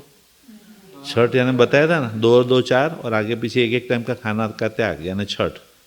2 और 2 4 टाइम का खाने का छोड़ने का और आगे पीछे का। अभी पालने के बाद तो एक ही दिन में छठ का लाभ मिलने वाला है। एक ही दिन में 2-2 घंटे में खाने का एकदम। पालने के बाद तो छठ एक ही दिन में हो जाएगा अपना। तो पर्यूषण ठीक है, 8 2 2 4 2 6 और आगे पीछे 1-1 टाइम, 8 टाइम का खाने का त्याग है ना 8। श्रावक को रोज 2 टाइम ही खाने का, श्रावक को रोज ब्यास नहीं करने का। 1 टाइम खाए वो सदाचारी, 2 बार खाए वो व्यापारी, 3 बार खाए आहारी, 4 बार खाए भिखारी। तो ये 2 बार श्रावक को खाने को कहा गया है। ब्यासना वो तप नहीं है, ब्यासना पारणा है। उसके ऊपर आगे बढ़े तो तप। तो हम लोग उपास के दिन 2 टाइम का खाना छोड़ते, अगले दिन एकाशना, पारणे में एकाशना है, चौथेणा में एक उपवास, 2 आंबील, 3 नीवी, 4 एकाशना, छठ यानी 2 और 2 4 और आगे पीछे 1, और 8 यानी 2 2 4 2 6 और आगे पीछे 8 टाइम का खाने का त्याग यानी 8। छठ शब्द ने आकाशना, छठ यानी बेला और 4 हो गया बराबर। आगे के दिन एकाशना करना पड़ता है, पारने के दिन एकाशना करना पड़ता है, 1 टाइम का त्याग करना। और एकाशना, हाँ बेला नहीं, अगले दिन से वो एकाशना करोगे नहीं तो पीठ चढ़ेगा तो नाम उपास का आएगा। उपास क्या, इसलिए पीठ, उपास का प्रॉब्लम नहीं है। उस एकाशना नहीं किया, ब्यासना भी नहीं किया, चौविहार भी नहीं किया। रात को 10 बजे, कल से उपास है ना, पर्यूषण है कल से, ना बरोबर खा लेते, 8 दिन तक पेट में रहने वाला है। और फिर पीठ चढ़ जाता तो नाम फिर उपास कहा जाता है कि उपास किया ना, मेरे को उपास नहीं जमता है। उपास का प्रॉब्लम ही नहीं है, नहीं आत्मा की शक्ति है, कोई खाने का खेल थोड़ी। ये तप करना हो तो आत्मा का बल है ना, उपवास को कोई खाने से थोड़ी ऐसे एकदम। बे उपवास પારણામાં પણ એકાશનું, તરવાયણામાં પણ એકાશનું નહીં, નિયમ જ. એટલે એ ટાઈમે આપણે 2 ટાઈમે જ જમતા હતા એટલા માટે પોસિબલ છે. અહીંયાનું લાઈફ જે રીતના છે, તમે સવારના બ્રેકફાસ્ટ કરીને જમો અને પછી આવીને સીધું જમવા બેસો અહીંયા, તો ઓફિસમાં તો આમે ટાઈમ નથી મળતો ખાવાનો. એટલે 2 ટાઈમ અહીંયાના લાઈફમાં તો વાંધો આવે. બોમ્બેમાં અમે ફ્રી જ હોઈએ એકદમ. એટલે બોમ્બેમાં અમને કે બધાને, મને કે તમે શું તપ કરો, મને એક જણ પૂછે તમે, મેં તો હું તો ખાલી પારણું કરું બસ. મને ખાલી કોઈ તપ, બધાને કંપની આપું, કીધું પારણામાં બધાને કંપની. પણ નિયમ જ, નિયમ. હા હા લેવાય. તો હવે લાઈફસ્ટાઈલ નિયમ જ, નિયમ પ્રમાણે જે ગુજરાતીમાં આપણે પ્રતિક્રમણ કરતા તો ખબર હોય, 14ના દિવસે ચૌથેણમ, એક ઉપવાસ, 2 આંબીલ, 3 નિવેલ. ચૌથેણમ એટલે 4 વખતના જમવાનાનો ત્યાગ. પણ 4 કઈ રીતના થયું તો કે 2 ટાઈમ, આગળ એકાશનું અને પારણામાં એકાશનું, એમ 4, પછી છઠ અને પછી નિયમ જ. પછી હવે લાઈફસ્ટાઈલ જ બદલાઈ ગઈ તો શું કરવાનું ને. પેલું શંકર ભગવાનની જેમ થયું ને, શંકર ભગવાન કીધું 3 વાર નાય ને 1 વાર ખાય. આખું બદલી નાખ્યું, પહેલાં બળે તો 3 વાર ખાય ને 1 વાર નાય, એવી રીતના થઈ ગયું આપણે 3 ટાઈમ. तो गौतम स्वामी की बात, तप त्याग जैसे ही पता चला कि ये मेरे से श्रेष्ठ है, तो उसी समय त्याग कर दिया. ब्राह्मण धर्म का त्याग, पूछने भी नहीं गए चलो पूछ के आओ क्या बता रहे हो, जैन धर्म अपनाओ नहीं अपनाओ, कुछ नहीं. ये श्रेष्ठ है तो फिर इतना पकड़ने का क्या, अहंकार छोड़ दिया. उसी टाइम ब्राह्मण, एकदम पूरे हिंदुस्तान का श्रेष्ठ ब्राह्मण की पदवी थी उनके पास. 500 शिष्य के तो उस टाइम गुरु थे वो, 500 शिष्य के. और बाद में विनय यानी महावीर स्वामी से 9 साल तो बड़े, महावीर स्वामी से 9 साल बड़े. 50,000 केवलनानी शिष्य के गुरु. शिष्य तो महावीर स्वामी के 14,000, गौतम स्वामी के 50,000. 50,000 सबको केवल ज्ञान, सबको. महावीर स्वामी के तो 14,000 में से खाली 700 को ही केवल ज्ञान, इनके 50,000 सबको केवल ज्ञान. मति श्रुत अवधि मन पर और 4 ज्ञान के धनी क्यों केवल ज्ञान क्यों नहीं हो रहा है? खाली भगवान का राग है बस। अभी भी भगवान के राग में अटके हुए ना, वितराग नहीं हो सकते। राग है तब तक वितराग नहीं हो सकते। भगवान का राग भी छोड़ना पड़ता है। अगर मोक्ष में जाना है तो मोक्ष का राग भी छोड़ना पड़ता है ना। मेरे को बोलते एक जन का कि आखिर में तो भगवान का राग भी छोड़ना है तो अभी से छोड़ देते हैं ना। अरे मैं बोला राग करो, संसार का राग कम करने के लिए धर्म का राग, तो कि नहीं आखिर तो मैं छोड़ना ही ना। गौतम स्वामी को भी छोड़ना तो पड़ा ना राग। फिर मैंने खाली क्वेश्चन पूछा, मैं तू नहाने के टाइम साबुन वगैरह लगाता है तो 2 मिनट में ही साबुन निकालना तो है ही तेरे को, तो फिर लगाता ही क्यों है? तो कि नहीं, लगाना तो पड़ता है। मैल निकालने के लिए लगाना तो पड़ता है ना, वैसे भगवान का राग करना तो पड़ता है ना बेटा। तो कि हाँ वो बात सही है, और अंदर का मेल निकालने के लिए साबुन आखिर में तो वो भी निकालना ही, मुझे भी मालूम है। और थोड़ी लेके भगवान का राग तो आखिर में तो वो भी, राग का मतलब इच्छा ना, राग है ना इच्छा। जब तक इच्छा है तब तक मोक्ष में नहीं जा सकते आप। मुझे कोई इच्छा ही नहीं होनी चाहिए, ये भी एक इच्छा हुई, ये भी एक इच्छा हुई। कोई इच्छा ही नहीं, एकदम लेवल ही रखा। तब त्याग और विनय, मति श्रुत अवधि मन पर 4 ज्ञान के वो धनी थे। गौतम स्वामी 50,000 केवलनानी शिष्य के गुरु थे। उम्र में भी 9 साल बड़े थे। अनंत लब्धि निधान, क्योंकि महावीर स्वामी के मुख से 36,000 बार गौतम स्वामी का नाम लिया गया। हे भी एकदम प्यार, इतना ऋणानुबंध, हे गोयम हे गोयम हे गोयम करके महावीर स्वामी भगवान उनको बुलाते थे। और महावीर स्वामी भगवान उनको, महावीर स्वामी भगवान को भैवम कर, हे भैवम हे भैवम। इतना 3 जन्म का संबंध था ना गौतम स्वामी और महावीर स्वामी का, 3 जन्म का, अगले जन्म का संबंध। 3 बार मिले थे वो लोग अगले जन्म में। तो ये जो गुरु शिष्य की जो जोड़ी थी, तो इतना महावीर स्वामी के प्रति डिवोशन, जो उनका समर्पण, हमें कोई देव भी नहीं तारेंगे, गुरु भी नहीं तारेंगे, धर्म भी नहीं तारेगा। अपना डिवोशन समर्पण भाव ही हमें को तारेगा। हमका उनके प्रति जो समर्पण डिवोशन, वही अपना कल्याण करेगा। वो जो डिवोशन यानी अहंकार का त्याग, ये गौतम स्वामी ने जैसे तप, त्याग और विनय, कभी भी अपना मति ज्ञान भी नहीं वापरा। मति ज्ञान यानी बुद्धि भी कभी, गौतम स्वामी ने एक बार एक फार्मर को उपदेश दिया। वो फार्मर दीक्षा लेने को तैयार हो गया, मेरे को दीक्षा लेनी है। तो कि मेरे पास नहीं, मेरे गुरु के पास दीक्षा ले। तो फार्मर सोचता ये इतना विद्वान है तो इसके गुरु तो कितने विद्वान हो गए, ये इतने, गौतम स्वामी इतने विद्वान हो, इनके गुरु बस वो अहोभाव कैसे गुरु हो गए ना, उनके गुरु कैसे हो गए, देखने लायक हो गए। गौतम स्वामी रास्ते में चलते चलते सोच रहे रास्ते में कि लोगों को तो मूर्ति को देखकर खुशी होती है, इसको तो साक्षात जिंदा भगवान, लिविंग ना जिंदा भगवान, ये तो नसीबदार कि भगवान के दर्शन हो गए। दोनों जन मन में अहोभाव में आ रहे। ऊपर समोसण में बैठे हुए भगवान को देखकर ये ऊपर बैठा हुआ कौन है, ये ऊपर जो बैठे है वो कौन है? तो यही तो मेरे उपकारी भगवान महावीर है, यही मेरे उपकारी। पहली बार देखा गौतम स्वामी, गौतम वो फार्मर ने पहली बार महावीर स्वामी भगवान को देखा। तो कि ये महावीर है? तो कि हाँ। तो कि इसके मुंह पे आग लगा दे, इसका है ना मोड़ू जो नत गम। क्या हो गया, एकदम अवधि ज्ञान का उपयोग मुझे तभी पता चल जाए, मगर भगवान की पीठ के पीछे भगवान को चेक करना, वो तो शंका नहीं कर सकते, वो तो भाग गए। अभी गौतम स्वामी ऊपर जाके डायरेक्ट पूछ ही लिया, भगवान आपका मुंह देखकर इसको नफरत क्यों हुई? एकदम बच्चे जैसे, एकदम भगवान आपका मुंह देखकर इसको क्यों? मेरे भगवान झूठ बोलेगे ही नहीं ना, मेरे भगवान कभी झूठ बोलेगे ही नहीं। गौतम स्वामी ने कहा एक जन्म में वो जो लायन के रूप में था, वो लायन के रूप में तब मैंने उसको फाड़ दिया था, राजकुमार था मैं, वो लायन था और मैंने उसकी हत्या की थी। तो मेरे सारथी ने उसको पानी पिलाकर भगवान का नाम समाधि मरण करवाया। वो गौतम स्वामी आपका आत्मा है, वो जो सारथी है वो आपका आत्मा है। वो जो लायन था ये फार्मर, इसलिए उससे मेरा मुंह देखकर इतनी नफरत हो रही। पूर्वाभव का हमारा वैर का गुणाकार है ना, इसलिए। तो मेरा शिष्य बनेगा, आपका शिष्य, क्योंकि वो आपके साथ द्वेष, तो भगवान आपके कर्म, आपने जो समझो इतना लायन को मार दिया तो आपका कर्म, तो वहाँ से मरने के बाद मैं भी 7वीं नरक में गया। भगवान महावीर साहब बोलते मैं भी 7वीं नरक में गया ना। तो हमें कोई बोले आपके भगवान नरक में गए तो कितना, तो हाँ गए, कर्म किए तो वो भी गए, उसमें इतना इरिटेट होने की क्या ज़रूरत है ना। हाँ, दूसरे के मुँह पे जाके नहीं, आपके कृष्ण नरक में, आपके रावण नरक में, ऐसा नहीं बोल सकते। वो विवेक होना चाहिए। किसी को भी दुख होता है ना, आपका खून खून हमारा खून पानी, तो एकदम झगड़ा बैठ जाए, एकदम वो बोलने का नहीं, मगर जा सकते, कर्म थियरी के हिसाब से भगवान गलत करे तो भगवान को भी कर्म शर्म नहीं रखते कि भाई भगवान हो तो क्या है, मेरे को तो हिसाब लेना है भाई एकदम।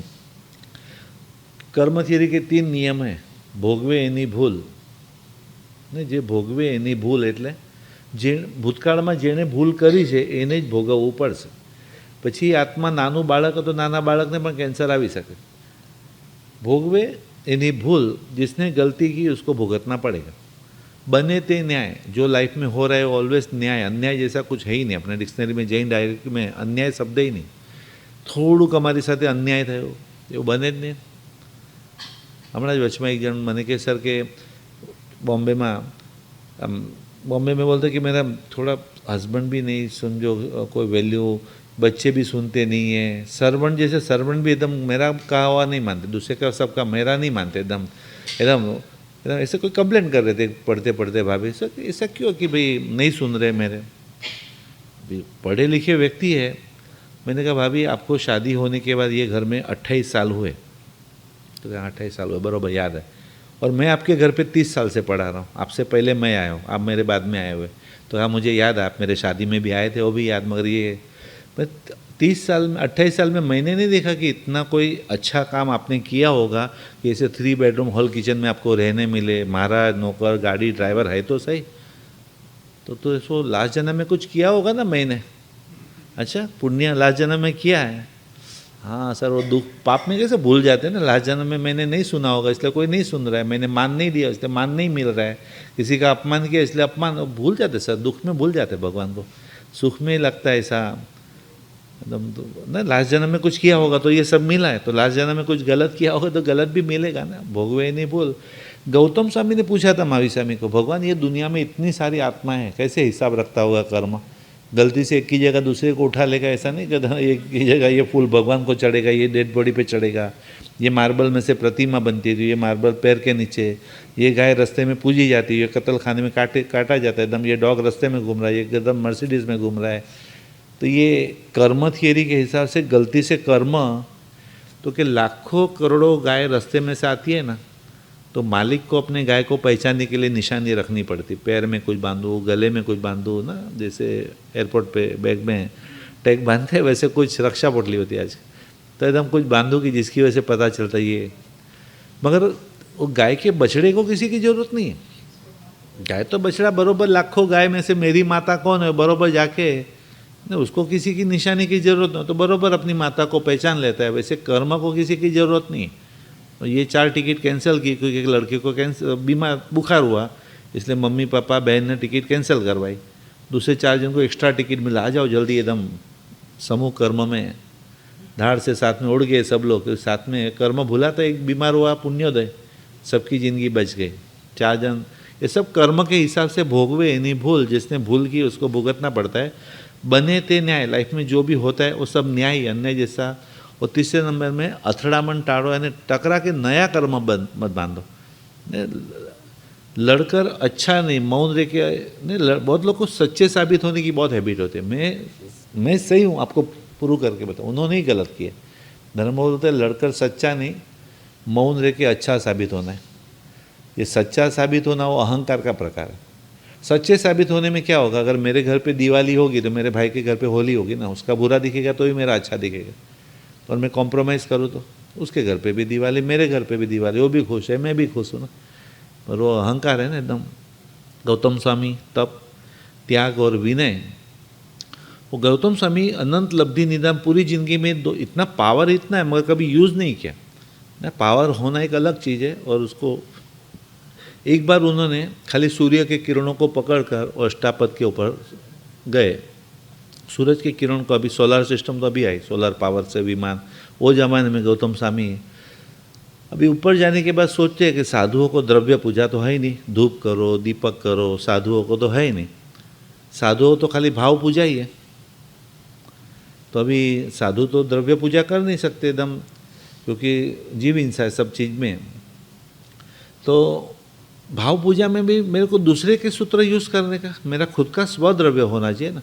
फिर उन्होंने जग चिंतामणि सूत्र वहाँ पर अर्पण किया भगवान को, जग चिंतामणि जगनाह जग गुरु, जो स्नात्र में सुबह बोलते हैं, सुबह के प्रतिक्रमण में भी रोज़ बोलते हैं, जग चिंतामणि जगनाह जग गुरु, ये जगचिंतामणि सूत्र उन्होंने वहाँ पर अर्पण किया भगवान को स्वद्रव्य के हिसाब से। और नीचे आते ही 1500 जितने तापस उनको घेर लेते, बस हमको आपका शिष्य बनाओ। हम लोग तो सोच रहे थे कि ये कैसे चढ़ेगा, तो इस सूर्य के तो कि आप बहुत दिन के भूखे हो तो पहले पारना, बाजू के गांव में जाके पात्रा में खीर वोर के आए तो सब हंसने लगे, इतने पात्रा में 1500 जन को कैसे? सब गुरु कृपा, नहीं मेरे में पावर है, मेरे में शक्ति है, देखो कैसे। खुद की तो बात ही नहीं, कुछ नहीं, अंदर अंगूठा रख कर महामानस लब्धि, अंदर खीर निकलते ही गई, निकलते 1500 तापस को पारना जो उन्होंने करवाया, 1500 तापस को पारना। तो ये जो लब्धि, अनंत लब्धि निधान शब्द क्या है? अंगूठे अमृत वसे ना, लब्धि तणा भंडार, श्री गुरु गौतम समरिये, मन वांछित के वांछित फल दाता। मन तो शब्द का, मन का तो अंत ही नहीं है भाई, मन का तो जरूरियात कोई गरीबની અધૂરી રહી નથી, ઈચ્છા તો કોઈ કરોડોપતિની પૂરી થઈ નથી, એટલે મનની વાંછા તો પૂરી થાય જ નહીં ને, કોઈ મનની ઈચ્છા થોડી, કોઈ મન તો કામ રોજ નવી નવી નવી ઈચ્છાઓ કર્યા કરે। તો ગૌતમ સ્વામી કામે લાગેલા રહે, પછી તો આખો દિવસ મનની વાંછા પૂર્ણ કર્યા કરે, તો પછી હું ક્યારે મારું કરું? પછી वांछित फल ने, वांछित फल दातार, इसीलिए तो गौतम स्वामी की बहुत सारी चीज़ आती है, तप, त्याग और विनय, नाम का भी त्याग कर दिया, अनंत लब्धि निधान थे। महावीर स्वामी के प्रति राग की वजह से उनको केवल ज्ञान नहीं हो रहा था, तो महावीर स्वामी ने लगा, देखो नॉर्मली दोष अपने को तारते हैं कि डुबाते? दोष दोष हमेशा डुबाते। गौतम स्वामी के दोष उनको तारने वाले हो गए। गौतम स्वामी के दोष उनको तारने वाले, सबसे पहले मान किया ना, मान किया, एकदम अहंकार, कोणा महावीर निकली पड़ा है। मान किया तो गणधर हुओ, मान किया तो गणधर की पदवी मिली, मान किया गणधर हुओ। राग कियो गुरु भक्ति, उन्होंने जैसे राग किया तो इतनी गुरु की भक्ति मिली, एकदम हमेशा साथ में ही रहने में था, इतनी कि ये सब राग कियो तो गुरु भक्ति। और जब लास्ट में निर्वाण हुआ भगवान का, तो पूरी रात भर बच्चे की तरह रो रहे। महावीर स्वामी 72 साल, गौतम स्वामी 9 साल बड़े, 81 ईयर्स। गौतम स्वामी एकदम खेद कियो ना, खेद यानी पूरी रात भर हे वीर हे वीर हे वीर, पूरी भर रात भर रोते रोते खेद कियो। पूरी रात भर किसी बाजू के गांव में भगवान महावीर स्वामी ने भेजा था कि जाओ तो फार्मर को उपदेश दे के आओ। तो फार्मर को उपदेश दे के वापिस आ रहे थे, तो देखा कि सब लोग, आप यहाँ क्या कर रहे हो? वहाँ तो आपके भगवान का निर्वाण। तो उनको तो इतना आश्चर्य, ऐसे कोई मस्ती मजाक ही कैसे कर सकता है। और जब आके शिष्य को पूछा तो कहने अपने को सबको छोड़कर भगवान महावीर स्वामी का निर्वाण। तभी वो जो बच्चे की तरह रोते हैं कि बारगांव गए हुए बच्चे को तो माँ बाप नज़दीक बुला लेते, आप तो नज़दीक थे फिर भी बारगांव मुझे भेज दिया, कि हमें माता की तरह पालो पकड़ के पीछे आने वाला था, या ना छोटे बच्चों की तरह मोक्ष में भाग, मेरा भी आधा भाग दो। पूरी रात हे वीर हे वीर, कितने बड़े, इतने केवल नानी शिष्य के गुरु है, मगर राग चीज़ ऐसे खेद कियो। पूरी रात हे वीर, पूरे रोते रोते रोते ना बोलते महावीर महावीर गौतम पुकारे ने, आँखेથી આંસુની ધાર વહાવે, क्या गया એકલા મૂકી મુझने ने, હવે નથી कोई जगमा मारे। आखिरी रात एकदम रोते रहे, इतने रोते रोते रोते एकदम सुबह उनको लगा कि वीर तो वीतराग थे ना, वीर तो वीतराग थे, उनको कहाँ मेरे प्रति राग था, मुझे उनके प्रति राग था, उनको थोड़ी। बस ये राग जैसा कोई रोग ही नहीं है। सबसे खराब रोग कौन सा? तो राग। ये राग जैसा कोई, और पश्चाताप करता करता उपन्यु केवल ज्ञान, वो जो पश्चाताप, बस मैंने, अगर भगवान को भी मेरा राग नहीं है तो मैं भगवान का भी क्यों राग? आखिर में भगवान भी वैसे ही निकले ना, सोचा भी नहीं कि मैं कैसे उसके बिना जीऊँगा, मैं वो भी छोड़ के चले गए, खुद के बारे में ही सोचा, मगर ये संसार में मेरे जैसे राग छोड़ा। न्यू ईयर के दिन उनका बेस्ता वर्षे एकदम देववंदन करवानो, मांगली सांभळवानो, माळा गणवानो। तो एना नामમાં 36,000 વખત महावीर स्वामी भगवान એમનું નામ બોલ્યા ને, હે ગૌયમ હે ગૌતમ, હે નામમાં પણ લબ્ધિ આવી ગઈ। પણ ગૌતમ સ્વામી તારશે કે આપણો અહંકારનો ત્યાગ આપણને તારશે? ગૌતમ સ્વામી તો છે જ, પણ તમારે ગુણ લેવાનો છે વિનય, તમારે વિનય ગુણ છે એ આપણને તારશે। ગૌતમ સ્વામીની લબ્ધિ એટલે શું? તો કે એની અંદરથી આ ગુણ લેવાનું। बराबर, तुम कौन से गुण लिखे हुए एकदम अच्छे, एकदम। तो गणपति के इनके सरलता वगैरह भी है गौतम स्वामी के अंदर, ठीक है। बाद अभी थोड़ा सरलता, पवित्रता और नम्रता, 3 चीज़ का संगम है। गौतम स्वामी एकदम बच्चे की तरह एकदम सरल है, मन से एकदम पवित्र है, और इतनी नम्रता है, इतनी हम्बलनेस, इतनी नम्रता गौतम स्वामी के अंदर की नम्रता की वजह से, ये त्रिवेणी संगम की वजह से न, कितने एकदम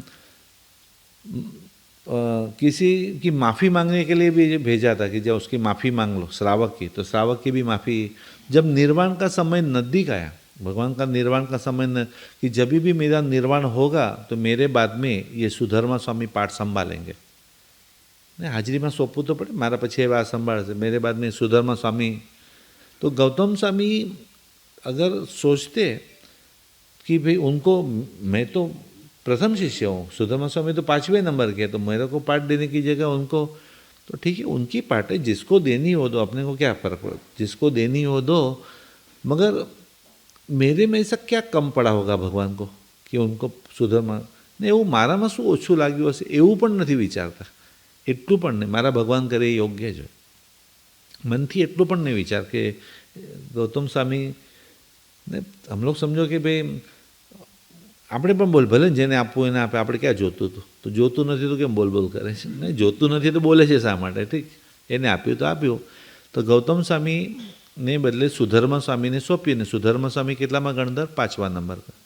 એટલા માટે महाराज साहब पास जो स्थापनाचार्य जो होते हैं उसके अंदर स्टैंड होता है, उसके अंदर 5 कोड़ा यानी शंख होते 5, और सुधर्मा स्वामी के पैर में वो शंख का चिन्ह था। सुधर्मा स्वामी के पैर में लंचन, वो शंख, और 5वें गणधर थे इसलिए वो 5 कोड़ा रखा जाता है उसके अंदर, 5 कोड़े। और सुधर्मा स्वामी, तो सुधर्मा स्वामी ने स्थापू, तो अगर थोड़ा भी खटपट करते ना गौतम स्वामी तो 21,000 साल तक उनका नाम चलता, 21,000 तक अभी सुधर्मा स्वामी की ही पाठ चलने वाली है।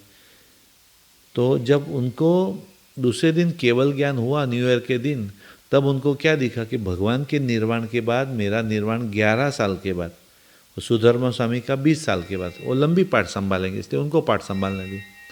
पर हम लोग बोलते 11 साल तो रखने दो, बाद में मैं दे दूंगा ना 11 साल, मगर बड़ा बनना ही किसको है, यहाँ पाठ चाहिए ही किसको? हम लोग भी वही बोलते हैं ना, भले ने આપ્યું તો આપણે ક્યાં જોતી હતી આમે પાઠ, નહીં આપણે પણ ક્યાં જોતી હતી, પણ બોલવામાં ફરક તો પડી જ જાય ને ત્યાં। એ જે ગૌતમ स्वामी गौ यानी गाय, कामधेनु नाम की गाय होती है, त यानी तरु यानी कल्पवृक्ष नाम का वृक्ष होता है, और म यानी मणि यानी चिंतामणि नाम का जो मणि, चिंतामणि मारी चिंता चोर, तो गौ त म गौ, कामधेनु नाम की गाय, त यानी तरु और म यानी मणि, कि सब जो वांछित फल जो अपनी इच्छा संसार में होती है वो जो पूरी करते हैं। बस नाम तो इंद्रभूति था, नाम नहीं, अभी नाम नहीं, बस अभी काम, बस काम होना चाहिए, नाम से क्या फ़र्क पड़ा। ये जो नाम का मोह छोड़ना एकदम, अरे समर्पण, 9 साल मोटा, 14 પૂરો જાણકાર, 45 આગમના જાણકાર, એક ભગવાન પ્રત્યે રાગના કારણે જ કેવળના નહોતું। तो હવે જેમ આપણામાં ગણધરની પદવી છે, जैसे जैनों में गणधर की पदवी है, वैसे हिंदू धर्म में गणपति है। एक न मानने की वजह क्या? न मानने की वजह जैन धर्म में वो पार्श्व यक्ष होते हो, गणपति जैसे दिखते हैं ना, वो सग्गहरम पासम पासम वंदामी, 2 बार पासम पासम आता है, उसमें पार्श्व नाम का यक्ष है, पार्श्वनाथ भगवान के अधिष्ठायक देवता। वो पार्श्व नाम का यक्ष जिसका सेवक है, ऐसे पार्श्वनाथ भगवान को मैं वंदन करता हूँ। वो पार्श्व यक्ष है ना, वो गणपति जैसे दिखते हैं। हाँ, क्योंकि हिंदू के हिसाब से शादी करते हैं ना, हिंदू जैन धर्म के हिसाब से करोगे तो पूरी अलग विधि है। वो हिंदू ब्राह्मण लोग आते शादी करवाने के लिए, इसीलिए मुझे भी पूछते हैं कि कौन सी शादी कैसे करनी चाहिए, हिंदू धर्म के जैन। गोली से मरो या तलवार से मरो, मरना है क्या फ़र्क, जो मरना है तो मरो भाई, जैसे मरना है मरो, क्या फ़र्क पड़ता है भाई, पैसा देके जल्दी ना। मैं क्या हड़दर के हल्दी फंक्शन है ना हमણાં, તમે તો એન્ટીબાયોટિક્સ છે ભાઈ, ઘા વાગે ને એ પહેલાં એન્ટીબાયોટિક્સ લગાડવામાં આવે તમને, 2 પગે એન્ટીબાયોટિક્સ લગાડવામાં આવે તને ભાઈ એકદમ।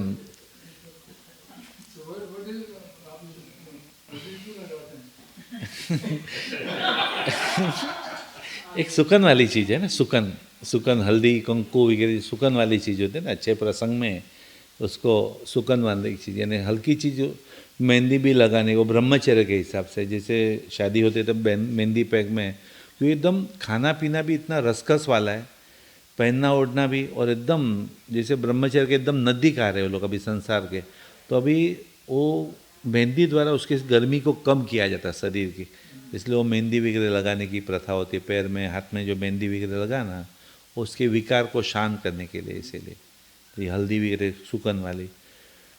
मगर जैन में पहले तो न मानने की, हम लोग न मानने का मतलब ये नहीं कि विरोध, हम लोग दूसरे धर्म का द्वेष नहीं करते। मिथ्यात्व का मतलब क्या हुआ? मिथ्यात्व यानी संसार के सुख के लिए धर्म करना, संसार में से सुख मिलेगा वो बिलीफ, वो मिथ्यात्व, बराबर। पर पदार्थમાં સુખ એટલે મિથ્યાત્વ। પાણીમાંથી માખણ કાઢવું છે, પાણીમાંથી માખણ કાઢીએ તો કે ક્યાંથી? છેદ નહીં તો ક્યાંથી નીકળે?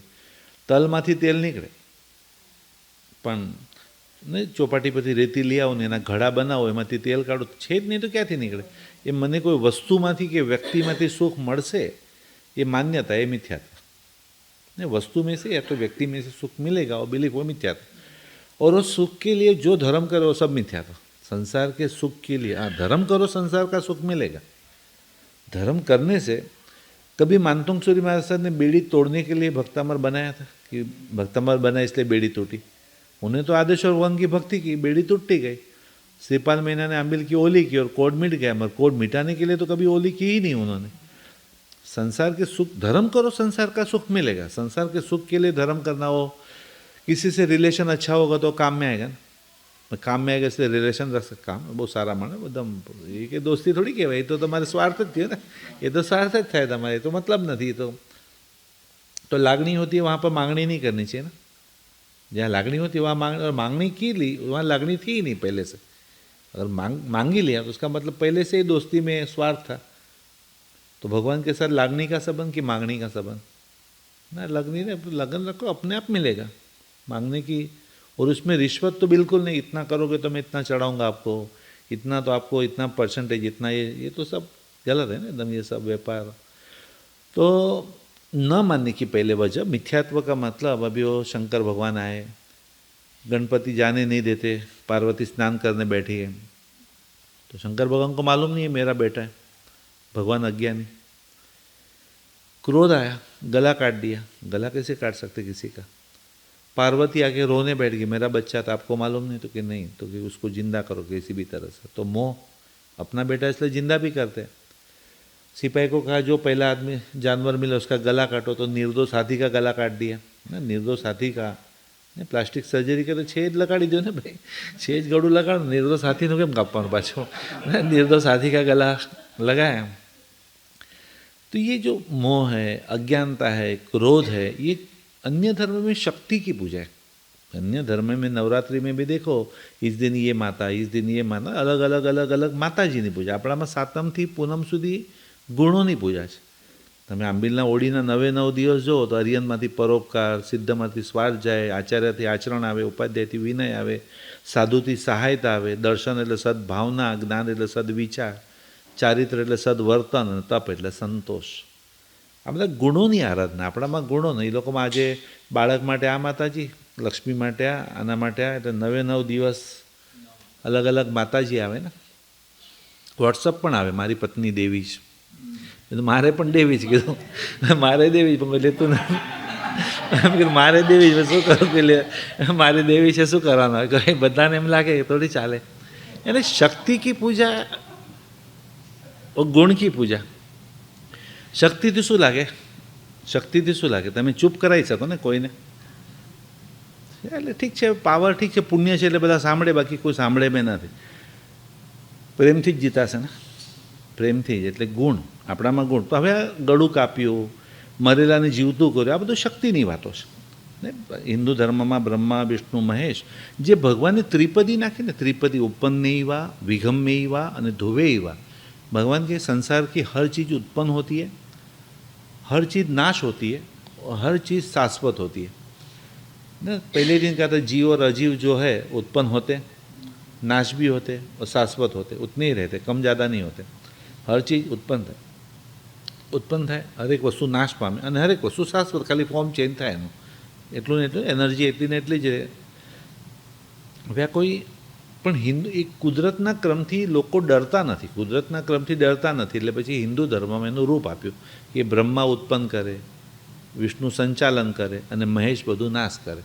એક લો ઓફ નેચરને એ લોકોએ રૂપ આપ્યું. રાઈટ. તો આપણે કહીએ જો બ્રહ્માએ ઉત્પન્ન કર્યું બધું પાપ બ્રહ્માને જ લાગવું જોઈએ, એણે મને બનાવ્યું એટલે હું પાપ કરું જ ને. એટલે આવું કોઈ નેચરને એ લોકો આવું રૂપ આપ્યું, જેથી કદાચ અહીંયા અમેરિકામાં એના હિસાબે જ ગોડ શબ્દ એક જનરેટર, એક ઓપરેટર, એક ડિસ્ટ્રોયર, એક જનરેટ કરે, એક ઓપરેટ કરે અને એક ડિસ્ટ્રોય કરે. તો એ જે ત્રિપદી ને ત્રિપદી આપણે ગુજરાતીમાં બોલીએ પણ ખરા, પછી હવે આવતા જતા રહેજો એમ. એટલે આવતા જતા અને રહેજો, એટલે આવતા એટલે ઉત્પન્ન થયો, જતા એટલે નાશ પામ્યો અને રહેજો એટલે શાશ્વત ને ઉપરની વા વિઘામાં એવા ને ધોવાઈ વા. એ જે ગુજરાતી શબ્દ છે. તો આ ગળું કાપવું, મરેલાને જીવતું કરવું, પોતે ભગવાન અજ્ઞાની, હું કોઈ ધર્મના અગેન્સ્ટમાં બોલું છું એમ નહીં, પણ ડિફરન્સ શું છે, પણ તે છતાં પણ શીખવા જેવું શું છે, તો કે ગણપતિ છે જેમ આપણામાં ગણધર છે એમ એ લોકોમાં ગણપતિ છે, સિમ્બલ ઓફ નોલેજ. ને ગણપતિ એટલે નોલેજ માટે. હા, એટલે ગૌતમ સ્વામી પણ વિઘ્ન હરતા, પણ ગૌતમ સ્વામી વિઘ્ન દૂર કરશે કે તમારું સમર્પણ. એમ વિઘ્ન હરતા જે છે, સુખ કરતા, દુઃખ હરતા, એ શું છે કે સર્જન છે ને એનું વિસર્જન હોય જ. તમે ગણપતિને કેટલા પણ ભાવથી લાવો પણ છેલ્લે તો તમારે એનું વિસર્જન કરવું જ પડશે. બરાબર. એટલે જેમ ચોથના લાવવાનું ને 14ના એનું વિસર્જન કરવાનું, એમ દિગંબરમાં પણ ચોથના પર્યુષણ બેસશે ને 14ના એનું વિસર્જન થશે. તો કે વેરનું સર્જન કર્યું છે તો વેરનું વિસર્જન કરો. તમે આ મનમાં જે દ્વેષ સર્જન કર્યું છે ને વિસર્જન કરો, અભિમાન કર્યું છે વિસર્જન કરો, કપટ કર્યું છે વિસર્જન કરો, બધી વસ્તુનું. માતાજી લાવ્યા છો વિસર્જન, નવરાત્રિના ગરબા લાવ્યા છે વિસર્જન, જન્મેલા માણસોનું અગ્નિ સંસ્કાર વિસર્જન, ને મુસલમાનમાં પણ તાજિયા હોય તો એનું પણ વિસર્જન કરે લોકો ત્યાં. जिसका सर्जन होता है उसका विसर्जन अवश्य है ही है ये विश्व में. ये जो यानी ये मोह करने जैसी कोई चीज़ है ही नहीं. हर रिलेशन ऐसा ही है, जो सर्जन है वो हर रिलेशन का विसर्जन होने ही वाला है. तो ये गणपति विघ्न हरता गणपति, पण कर्म थियरी से बाहर जाते तो चलता है. कर्म थियरी से बाहर कि वो अपना विघ्न, तो कर्म कहाँ गए फिर. कर्म तो फिर वो तो सिद्धि विनायक का जो मंदिर है, हमारे घर से 2 मिनट का रास्ता है, सिद्धि विनायक का मंदिर, वो जिन्होंने बनाया वो अभी भी वो चाली सिस्टम में रहते, पीछे झोपड़े में रहते, हम चाली बैठी चाल उसके अंदर. बोलो लोग अमिताभ वगैरह सुखी हो गए, मगर ये कोई स्टाइल एक जातनी चालता जवानुं ने आ जवानुं ने कई कई न होय भाई. आ बधुं कर्मथी विशेष कई ज नथी. तमे कर्ममां मानो बस. शुं छे के जैन लोको छे ने भगवानने बहु माने, भगवाननुं न माने. ने भगवानने मानवाथी भगवानने मानवाथी कई नहीं थाय, भगवाननुं मानवाथी ज कल्याण थशे. એટલે ગણપતિને માનો એના કરતાં એની આજ્ઞા માનો ને. વિઘ્ન હરતા એ વિઘ્ન દુઃખ ઉપસર્ગમ ગણવાથી ઉપસર્ગ દૂર થાય. તો ઉપસર્ગ દૂર થાય એટલે દુઃખમાં દુઃખી ન થવા માટે ધર્મ છે કે દુઃખના નિવારણ માટે ધર્મ છે. तो कि दुख में दुखी न होने के लिए ही धर्म है ना. पाप तो ऐसे करते हैं तो दुख तो आने ही वाला है. पाप सबको करना है, दुख किसी को नहीं चाहिए. ऐसा तो कैसे होगा. बेसिकली दुख में दुखी न होने के लिए ही धर्म है, मगर लोग दुख के निवारण के लिए धर्म करते. એના માટે જ. હા, પણ એવું આવું કોઈને કહીએ તો આ લાઈફમાં દુઃખ તો આવશે જ. એ તો બીજા ધર્મમાં જ જાય ને પછી. નહીં, પછી તો બીજા ધર્મમાં. એટલે શરૂઆતમાં આપણે જ કહેવું પડે તું આ ઘણ તારું આ મટી જશે, આ ઘણ. પછી જ્યારે ખરેખર ભણે ત્યારે કહેવાય કે ના, દુઃખમાં દુઃખી ન થવા માટે આ તો. ને દુઃખમાં દુઃખી ન થવા. તો गणपति बात करती. गणपति ना एकदम सुपड़ा जेवा कान ना, बड़े बड़े कान हैं, एकदम झीणी झीणी आँखों ने, एकदम चाइनीज आँखों, एकदम के झीणी झीणी आँखों है, लांबू लांबू नाक है, लांबू नाक है, तूटेलो दाँत है, लंबोतर एटले तूटेलू दाँत है, मोटू पेट है. नहीं गणपति अने पछी बटकी काय थोड़ू केटला पण शॉर्ट हाइट बतावे, तमने बटका होय ने एवुं बतावे. तो कि सुपड़ा जेवा कान केम होय, मोटा मोटा कान. तो कि ज्ञानीनी आ निशानी है. ज्ञानी व्यक्ति एने ज कहेवाय कि जे पेला एक बार सामेवाळुं शुं बोले छे ए बरोबर ध्यानथी सांभळे. ने गुड लिसनर एटले जे सांभळतो हशे शीखी शकशे, जे सांभळतो ज नथी ए शीखी पण नहीं शके. એટલે સાંભળવાનું તો સુપડા જેવા કાન, એટલે સાંભળવાનું તો બધું જ. પણ સાંભળ્યા પછી પાછી ઝીણી ઝીણી આંખો ને, ઝીણી આંખો એટલે ઝીણવટથી ચેક કરવામાં વાંધો નથી. સર પણ જરા નહીં સેટ નહીં થયું, જરા એમાં કંઈ વાંધો નહીં.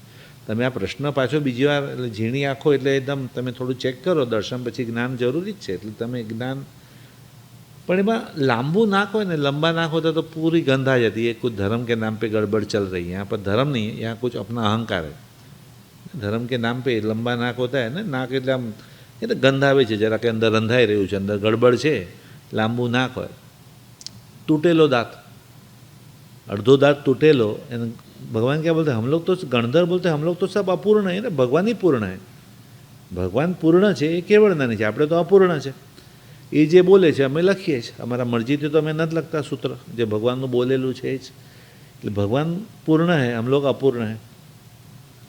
મોટું પેટ એટલે જ્ઞાની એને જ કહેવાય, સાચો જ્ઞાની એને બધી ખબર હોય, એના પેટમાંથી વાત બહાર જાય નહીં। ગંભીર ને સાગર વર ગંભીરા, આમ સાગર જેવા ગંભીર બધું સમાવી લે ને। ગઈકાલે હતું ને સ્વપ્નમાં રત્નાકર, એ રત્નાકર મીન્સ સમુદર, કેમ તો કે સમુદર હંમેશા રત્નને પેટમાં રાખે અને ડેડ બોડીને કિનારે મૂકે।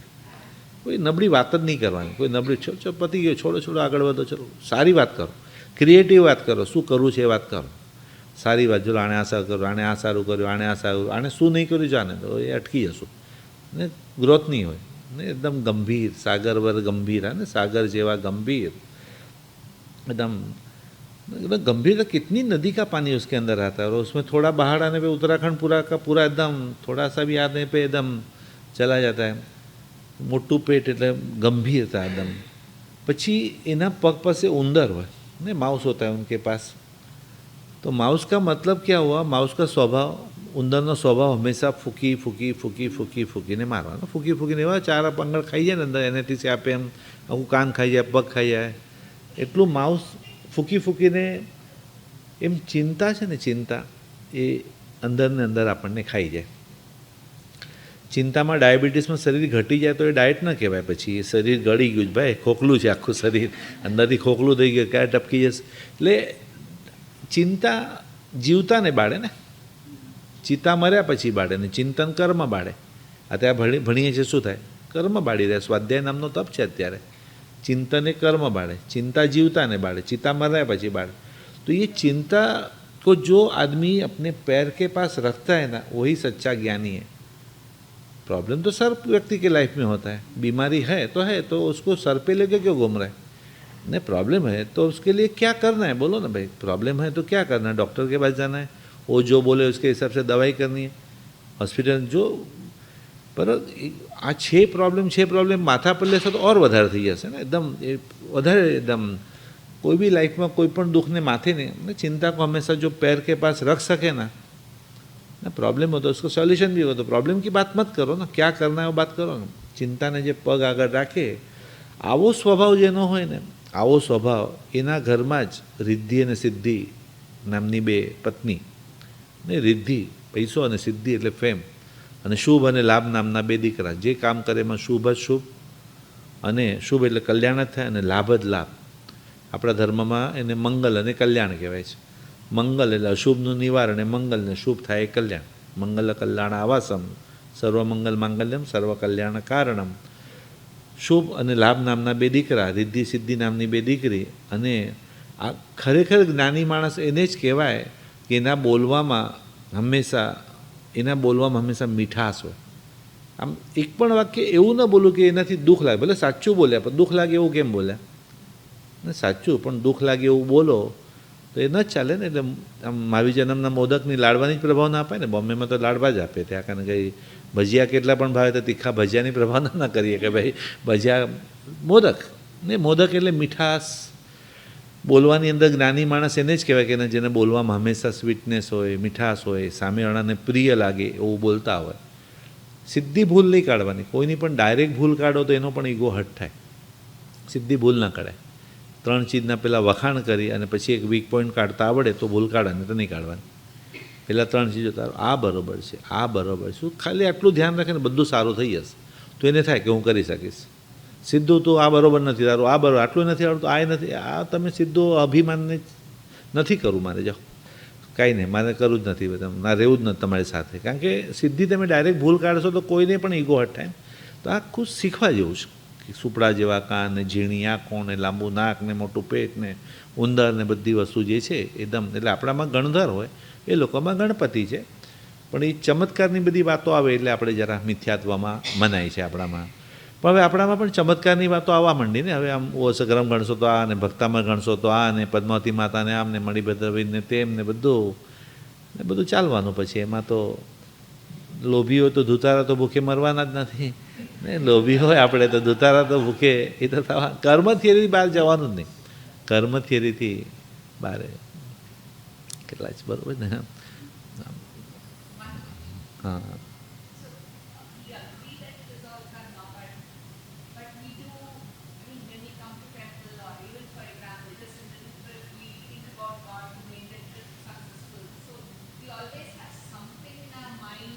થેન્કફુલ, ગ્રેટનેસ, કે ભાઈ આભાર માનવા માટે કે લાઈફમાં જે સારું થાય છે ભલે મારા પુણ્યથી જ થયું છે, પણ પુણ્યનો વે એમને મને બતાવ્યો ને, એટલે હું એનો આભાર માનવા માટે ટેમ્પલમાં આવું છું કે ચલો મારું કાર્ય શાંતિથી પત્યું તો થેન્ક્સ, ભગવાનને આભાર માનવા માટે આવું છું.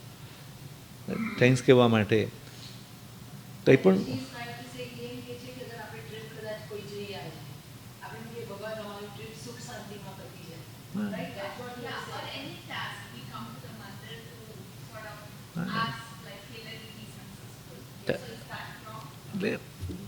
એટલે તમારે એક્સપેક્ટેશન સાથે નહીં જવાનું. એક્સપેક્ટેશન સાથે તમે જાઓ ને ન થાય તો ક્યારેક ફેથ આપણે બગડી જાય, શ્રદ્ધા ઉઠી જાય આપણે ક્યારેક ભગવાનમાંથી. અને ક્યારેક બીજા ધર્મને માનવાથી સારું થાય તો ત્યારે ક્યારેક આપણે એ બીજા ધર્મમાં જતા રહીએ. એટલે કર્મ થિયરીમાં જ માનવાનું છે ઓલવેઝ. તમારે ભગવાનને કંઈ લાઈફમાં હોય તો કહીને જાઓ, આવીને તમે એનો આભાર માનો, એમાં વાંધો નહીં. પણ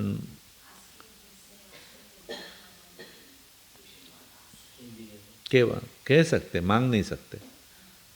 हाँ, कहना अलाउड है अपने में. कोई भी प्रॉब्लम है तो कह सकते हैं हम लोग. मांगना ना, जहाँ स्वार्थ होता है वहीं मांग होती है. तो भगवान से यस यस, हर जगह, हर रिलेशन भगवान के साथ नहीं, परिवार में भी जहाँ राग होता है ना, जहाँ राग यानी कि अपनापन होता है, तो अपनापन होने से क्या होता है, एक्सपेक्टेशन आता है. प्रॉब्लम अपनापन में नहीं है, एक्सपेक्टेशन में है ना. विदाउट अनकंडीशनल लव जो होना चाहिए, एक्सपेक्टेशन में से इनपेशेंस आता है, और इनपेशेंस में से इरिटेशन आता है. प्रॉब्लम यही होता है ना. जैसे राग, हमेशा एक्सपेक्टेशन वाला आदमी हमेशा ब्लाइंड होता है. एक्सपेक्टेशन वाला आदमी ऑलवेज ब्लाइंड हो, खुद की साइड ही देखता है, सामने वाले का साइड समझ ही नहीं रहा है कि वो क्यों मना कर रहा है. भाई उसके घर में भी कोई संजोग है ना, कोई सिचुएशन ऐसी है, उसकी भी जॉब है आगे, उसको भी दूसरे प्रॉब्लम है. एकदम एक्सपेक्टेशन वाला तो सामने वाले के बदले में खुद ही सोच लेता, वो तो मेरे को मना करेगा ही नहीं. एक्सपेक्टेशन वाला आदमी ब्लाइंड. फिर इनपेशेंस वाला हैंडीकैप. इनपेशेंस वाला एकदम हैंड, अभी तक फ़ोन नहीं आया, अभी तक फ़ोन नहीं आया, अभी तक. और इरिटेशन वाला मैड, कि क्या जाने का उनके घर पे चाय के कप का तो पूछते नहीं है, तो उनके घर पे यानी वो जो राग होता है ना, वहाँ एक्सपेक्टेशन, इनपेशेंस, इरिटेशन. विदाउट अनकंडीशनल जो आप बोलते हैं हर जगह. ये खाली ये मैं पहले दिन भी कहा था इन लोगों को कि मंदिर, उपाश्रय, स्थानक जो है ना, ये धर्म के स्थान नहीं है. ये मंदिर, उपाश्रय, ये स्थानक कोई धर्म के स्थान नहीं है. ये सारे धर्म सीखने के स्थान है. सीखने का, टीच, यहाँ सीख कर जाओ. और घर और ऑफिस और अप्लाई में रखने का स्थान है. और आप जो यहाँ पर एक्सपेक्टेशन नहीं, वो उधर भी वही करना है. अपने करना सबका है, मांगने का किसी से. तो घर, ऑफिस એ અમલમાં મૂકવાનું સ્થાન. દેરાસર ઉપાશ્રય ધર્મ શીખ, તમે દેરાસર જે આવે એટલે ધર્મ થઈ ગયો તો ન જ મનાય ને. દેરાસર એકદમ ઉપાશ્રય જઈને આવો અને આપણે કહીએ હું તો 2 કલાક આમ, તું બેટા આવ દેરાસરમાં, આમ એટલી શાંતિ લાગે ને. 2 કલાક દેરાસર જઈને આપણે બેસીએ તો એટલી શાંતિ લાગે ને. પણ મારો સ્વભાવ પાછો એવો વિચિત્ર હોય તો ઘરે કે ભાઈ તમે દેરાસરમાં બેઠા ત્યારે અમને પણ બહુ શાંતિ લાગે. અમને પણ બહુ શાંતિ લાગે એ તમે એક કામ કરો, સરને કહો જે અડધો કલાક બીજાને શાંતિ આપે. આવો સ્વભાવ તો કંઈ જ ના ચાલે. મેં મારા સાહેબને પૂછેલું, મેં તો તમારા કહેવાથી અમે નોકારવાળી ગણીએ છીએ, પૂજા પણ કરીએ છીએ, જાત્રા પણ કરીએ છીએ, શક્તિ પ્રમાણે દાન ધર્મ કરીએ છીએ, બધું કરીએ છીએ. એવું નથી કે અમે નથી કરતા માળા, तो બધું કરવા છતાં પણ सब करते हुए भी स्वभाव क्यों चेंज नहीं हो रहा है हमारा. सब कर, माला भी फेर रहे, पूजा भी कर रहे. हमारे महाराज साहब बोलते कि वो गुजराती में बोलते कि पीवानी दवा તમે ચોપડવામાં લગાડો છો ના. वो पीने की जो दवा એ ચોપડવામાં લગાડો છો એ તમારે દવા પીવાની છે, એ તમે ચોપડવામાં લગાડો. એમ ક્રોસિન માથા પર લગાડો તો થોડી માથું ઉતરી જાય. એ પીવાની દવા તો પીવા જ લેવી પડે ને. એટલે એ જે મેઇન આખું અંદર ચેન્જ કરવાનું એ ખાલી ક્રિયાત્મક જ થઈ જાય.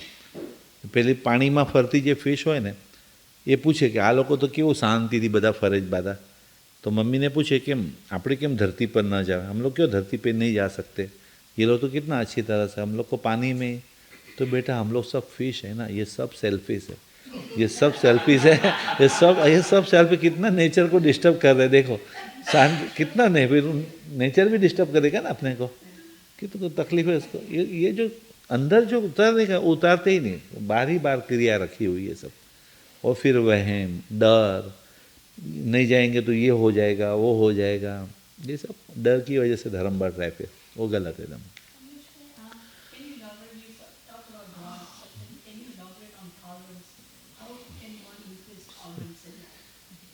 ગુજરાતીમાં सहन शक्ति ने या ना मतलब हाँ हाँ सहन शक्ति कई રીતના बताए ને, જો કે જૈનિઝમમાં સહન શક્તિ શબ્દ જ નથી, સમજણ શક્તિ છે. કારણ કે सहन तो कर्मથી यदि प्राणी कोई करतो જ નથી. नहीं सहन तो अपने कर्म में, मुझे लग रहा है मैं सहन कर रहा हूँ, सहन नहीं, मेरा कर्म इसलिए मेरे को हो रहा है ना, मैंने अपमान किया इसलिए अपमान मिल रहा है, मैंने मान नहीं दिया है. पार्श्वनाथ भगवान को बहुत जश है, बहुत फेम बहुत है, पार्श्वनाथ भगवान को फेम बहुत है.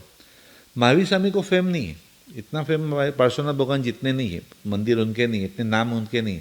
और राम भगवान को अपमान है. राम भगवान को देखो तो कहीं पर भी दुख का प्रसंग आएगा तो राम का ही नाम है, राम नाम सत्य, राम बोलो भाई राम, हे राम एकदम. तो ये कर्म थियरी के हिसाब से क्या हुआ था वो मैं कल के प्रवचन में आपको बताऊंगा. तो ये जो सहन शक्ति जो है ना, सहन शक्ति बढ़ाने के लिए, तो सहन शक्ति कैसे बढ़ाने का, अगर मेरे को स्वार्थ है तो मैं सब सहन कर सकता हूँ ना. बॉम्बे में भी जैसे सर्वन बोलता आधा घंटा ले, हाँ चलेगा कोई प्रॉब्लम, आ जाना, मगर तू आ जाना भाई, है ना. बाकी तो આમ ચાલશે જ નહીં, બીજો નોકર આવી ગયો છૂટો એની જગ્યાએ તો એકદમ ત્યાં. તો सहन शक्ति बढ़ाने के लिए नमो ले सव सावणम, सहन करे साधु, सहाय करे साधु, साधना करे साधु. તો સાધુ સંતો તો કેટલું બધું ભણેલા ઘરથી આવેલા હોય, સુખી ઘરના, તો કેવું એકબીજાની સાથે રહે જ છે ને સંપીને એ લોકો. એટલે જે સહન કરે એ બધા સાધુ કહેવાય. તો મનને જે વશમાં રાખે ને એ મંત્ર કહેવાય. આપણા મનને વશમાં, જેમ ગાડીમાં યંત્ર, આમ બ્રેક મારો ગાડી ઊભી રહી જાય, ગાડીમાં યંત્ર હોય એમ સૂત્રમાં મંત્ર હોય. એ અમુક વાર એ પાવર આપણને શક્તિ આપે, સહન શક્તિ માટે કરીને. અને થોડુંક અહંકાર તોડીએ તો આપણામાં સહન શક્તિ આવે. સહન કેમ નથી થતું, કેમ ગુસ્સો આવી જાય, बिकॉज ईगो ने अहंकार ज एवं है कि तो सुखी होना है तो ज्ञान में आगे वाले को देखो, सुख में पीछे वाले को देखो, तो उससे तो ये फिर अपने में सहन शक्ति. अहंकार तोड़ने के लिए, अहंकार तोड़ेंगे तो ही क्रोध कम होगा, क्रोध कम होना वही सहन शक्ति है. अहंकार, ईगो, પોતાને બહુ ઇમ્પોર્ટન્સ આપવું. હું કહું ને ન કેમ સમજે, તમારું કામ ખાલી કહેવાનું છે છોકરાને, ગાઈડન્સ આપવાનું છે, ડિસ્ટર્બન્સ નથી આપવાનું. તમે ગાઈડન્સ આપો, ન સાંભળે, આપણે કે 10 વાર કીધું, 10 વાર ન સાંભળે તો ગુસ્સો ના આવે. ભગવાન કે મેં તમને 1000 વાર કીધું, મારું કેટલું સાંભળ્યું તમે, કે લોકો તમારા મેં કેટલું સાંભળ્યું. એટલે થોડુંક આપણે એક્સપેક્ટેશન જે કીધું ને એમને, કે રાગ હોય ને ત્યાં આપણા પોતાના હોય ત્યાં રાગ આવે, ને રાગ આવે એટલે એક્સપેક્ટેશન આવે. જ્યારે આપણે બારે કોઈને કહીએ સાંભળે તો સારું, ન સાંભળે તો એટલું ડિસ્ટર્બ ના થાય, કે તે એક્સપેક્ટેશન કે રાગ નથી મને, અને રાગ એટલે ભગવાન તો વિતરાગ જ થઈ ગયા ને. ભગવાન તો કંઈ રાગ દ્વેષ, ભગવાન રાહ જોઈને બેસે કે પર્યુષણ પછી પણ રોજ દર્શન કરવા લોકો આવશે, એમને ખબર સન્ડે ટુ સન્ડે જ આવવાના છે, સન્ડે ટુ સન્ડે આવવાના. ભગવાન થોડી રાહ જોઈને બેઠા છે, ફળ નહીં દેવે લઈને આવશે ને ભંડારમાં પૈસા મૂકશે, થોડી રાહ જોઈએ. ભગવાન તો વિતરાગ ને. અને આપણે પહેલે દિવસે કીધેલું ભગવાન વિતરાગ છે ને આપણે વિતરાગ છીએ ને આપણે વિતરાગ ને પેલું વિતરાગ, એમ ને એકદમ ફરક છે. એટલે સહનશક્તિ બાત બરાબર. કર્મ થિયરી પ્રમાણે જોઈન્ટ ફેમિલીમાં રહેવું હોય તો સહનશક્તિ જોવે કે સમજણ શક્તિ જોવે? સમજણ. સહનશક્તિ તો છે જ નહીં, કારણ કે સહન કોઈ કરતું જ નથી. બને તે ન્યાય શબ્દ જ હોય, બને તે ન્યાય. લાઈફમાં મેં માન આપ્યું છે એટલે માન મળે છે, મેં કોઈનું અપમાન કર્યું છે એટલે અપમાન. મેં જે વાવ્યું છે એ જ ઉગવાનું છે, તો પછી સહન કરું છે એવું મને કેમ લાગે છે? મને સહન સમજણ જ હોય, પછી કાંઈ નથી કોઈ સાંભળતું એનો અર્થ મારું વચન પુણ્ય ઓછું છે. એ એવો નથી મારું વચન પુણ્ય ઓછું છે, મારું વચન પુણ્ય મારે વધારવું જોઈએ. કોઈને પ્રિય લાગે એવું બોલવું, કોઈને આશ્વાસન આપવું, કોઈનામાં સારા ગુણો હોય તો એને એપ્રિશિએટ કરવું, અથવા એનાથી મંત્રોચ્ચાર કરું, જાપ કરું, ભક્તામાં રૂવ સગમ વિક્રમ પાઠ કંઈક મારું પુણ્ય વધારું કે જેથી મારું કોઈ સાંભળે. રાઈટ, એ સાંભળતો નથી તો આપણું પુણ્ય ઓછું છે એટલા માટે. જી हाँ हाँ भगवान है जी स्वामी, तो कम से कम 18 भगवान में नाथ नाम आता है. नाथ, आदिनाथ, पारसनाथ, नेमिनाथ. तो महावीर स्वामी बोलते हैं, स्वामी, देव, नाथ, प्रभु. सिमंदर स्वामी बोलते हैं. नाथ के नहीं आता. स्वामी का मतलब ही वही स्वामी यानी नाथ संप्रदाय से नहीं नहीं नाथ यानी राजा. ये मैं अनाथ नहीं हूँ, मेरे ऊपर नाथ बैठे हुए, मेरे ऊपर छत्र छाया, इसलिए 3 छत्र रखे. भगवान के मस्तक पे छत्र क्यों है कि मेरे मस्तक पे भगवान की छत्र छाया. यानी नाथ यानी कोई मालिक, कोई बॉस. नहीं, नाथ शब्द उसमें से नहीं आया. नाथ शब्द भी बोलते हैं. स्वामी शब्द, स्वामी का भी मतलब वही हुआ कि वो जो मेरे ध्यान रखने वाला व्यक्ति ना, पति यानी स्वामी, यानी वो मेरे नाथ है, वो मेरे स्वामी है, वही मेरे देव है, वही मेरे प्रभु है. यानी एक अलग अलग शब्द द्वारा ऋषभदेव भी बोलते हैं, आदिनाथ बोलते हैं, और हाँ हाँ, नहीं तो कोई भी शब्द से पुकार. शब्द के पीछे भाव क्या है ना, वही नाथ बोलो, देव बोलो, स्वामी बोलो, प्रभु बोलो, सब एक ही चीज़ है सब. हाँ हाँ हाँ, वो तो गुणों की ही पूजा है, वो तो भगवान की है ही नहीं. हाँ, मगर नाथ शब्द, देव शब्द. नाथ का मतलब क्या हुआ कि अभी मेरे बड़े हैं, आप बैठे हो तो मैं जाके आपको बता दूंगा, बस आप बैठे, फिर मेरे को क्या टेंशन. आप बैठे हो ना, वैसे भगवान बैठे, फिर अपने को क्या टेंशन. सौंप देने का सब कुछ. नाथ यानी सौंपવાનો.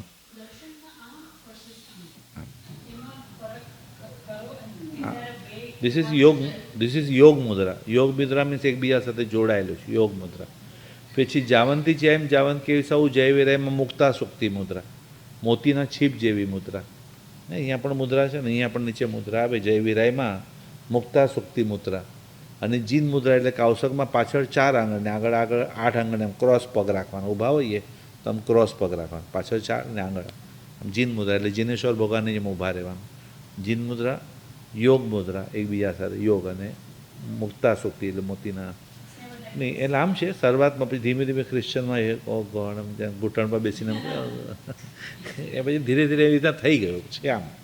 ને યોગ એટલે એકબીજા સાથે જોડાયેલી મુદ્રા. ધીસ ઇઝ મુક્તા સુક્તિ મીન્સ મોતીના છીપ જેવી મુદ્રા, અથવા પિરામિડ.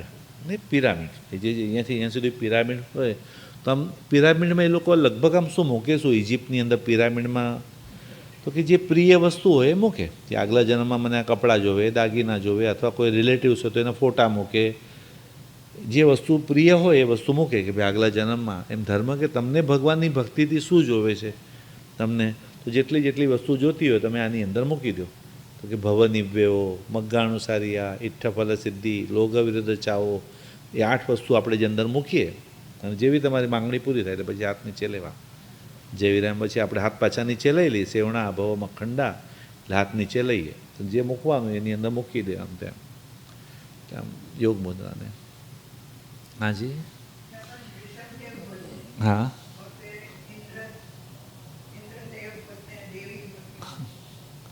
वो देव और देवाधिदेव दोनों में फर्क है. देव और ये देवों के भी देव, देवाधिदेव, देवाधिदेवाय. तो देव शब्द का मतलब जो है दिव्य प्रकाशमान, उसको देव कहते हैं. बहुत तेज, सूरज से 8 गुना तेज होता है देवता का, और भगवान का सूरज से 12 गुना तेज होता है. इसलिए पीछे भामंडल बनाते रूप खींचने के लिए. ये देव है और ये देवाधि, देवों के भी देव है. देव कैसे होते हैं? अभी समझो मैंने किसी को फ्रेंड को फ़ोन किया, तभी उसको लगे फ़ोन उठाना तो उठाएगा, नहीं उठाना तो नहीं उठाएगा, इग्नोर का तो इग्नोर. बट देव है ना. और मैंने जाप किया तो भी किसी को मदद करनी है तो करे, ना तो नहीं करेगा. ये देवाधिदेव ऐसे नहीं, उनको फ़ोन उठाना ही पड़ेगा. अगर मैं बोलूँ तो उनको मेरे भाव सुनने ही पड़ेंगे कंपल्सरी. देवोना पण देव છે ને એટલા માટે કરે. યસ સોરી, આજે રવિવાર રજાના મૂડમાં. સર્વમંગલમાંગલ્યમ સર્વકલ્યાણકારણમ પ્રધાનમ સર્વધર્માણામ જૈનમ જયતિ શાસનમ. की जय।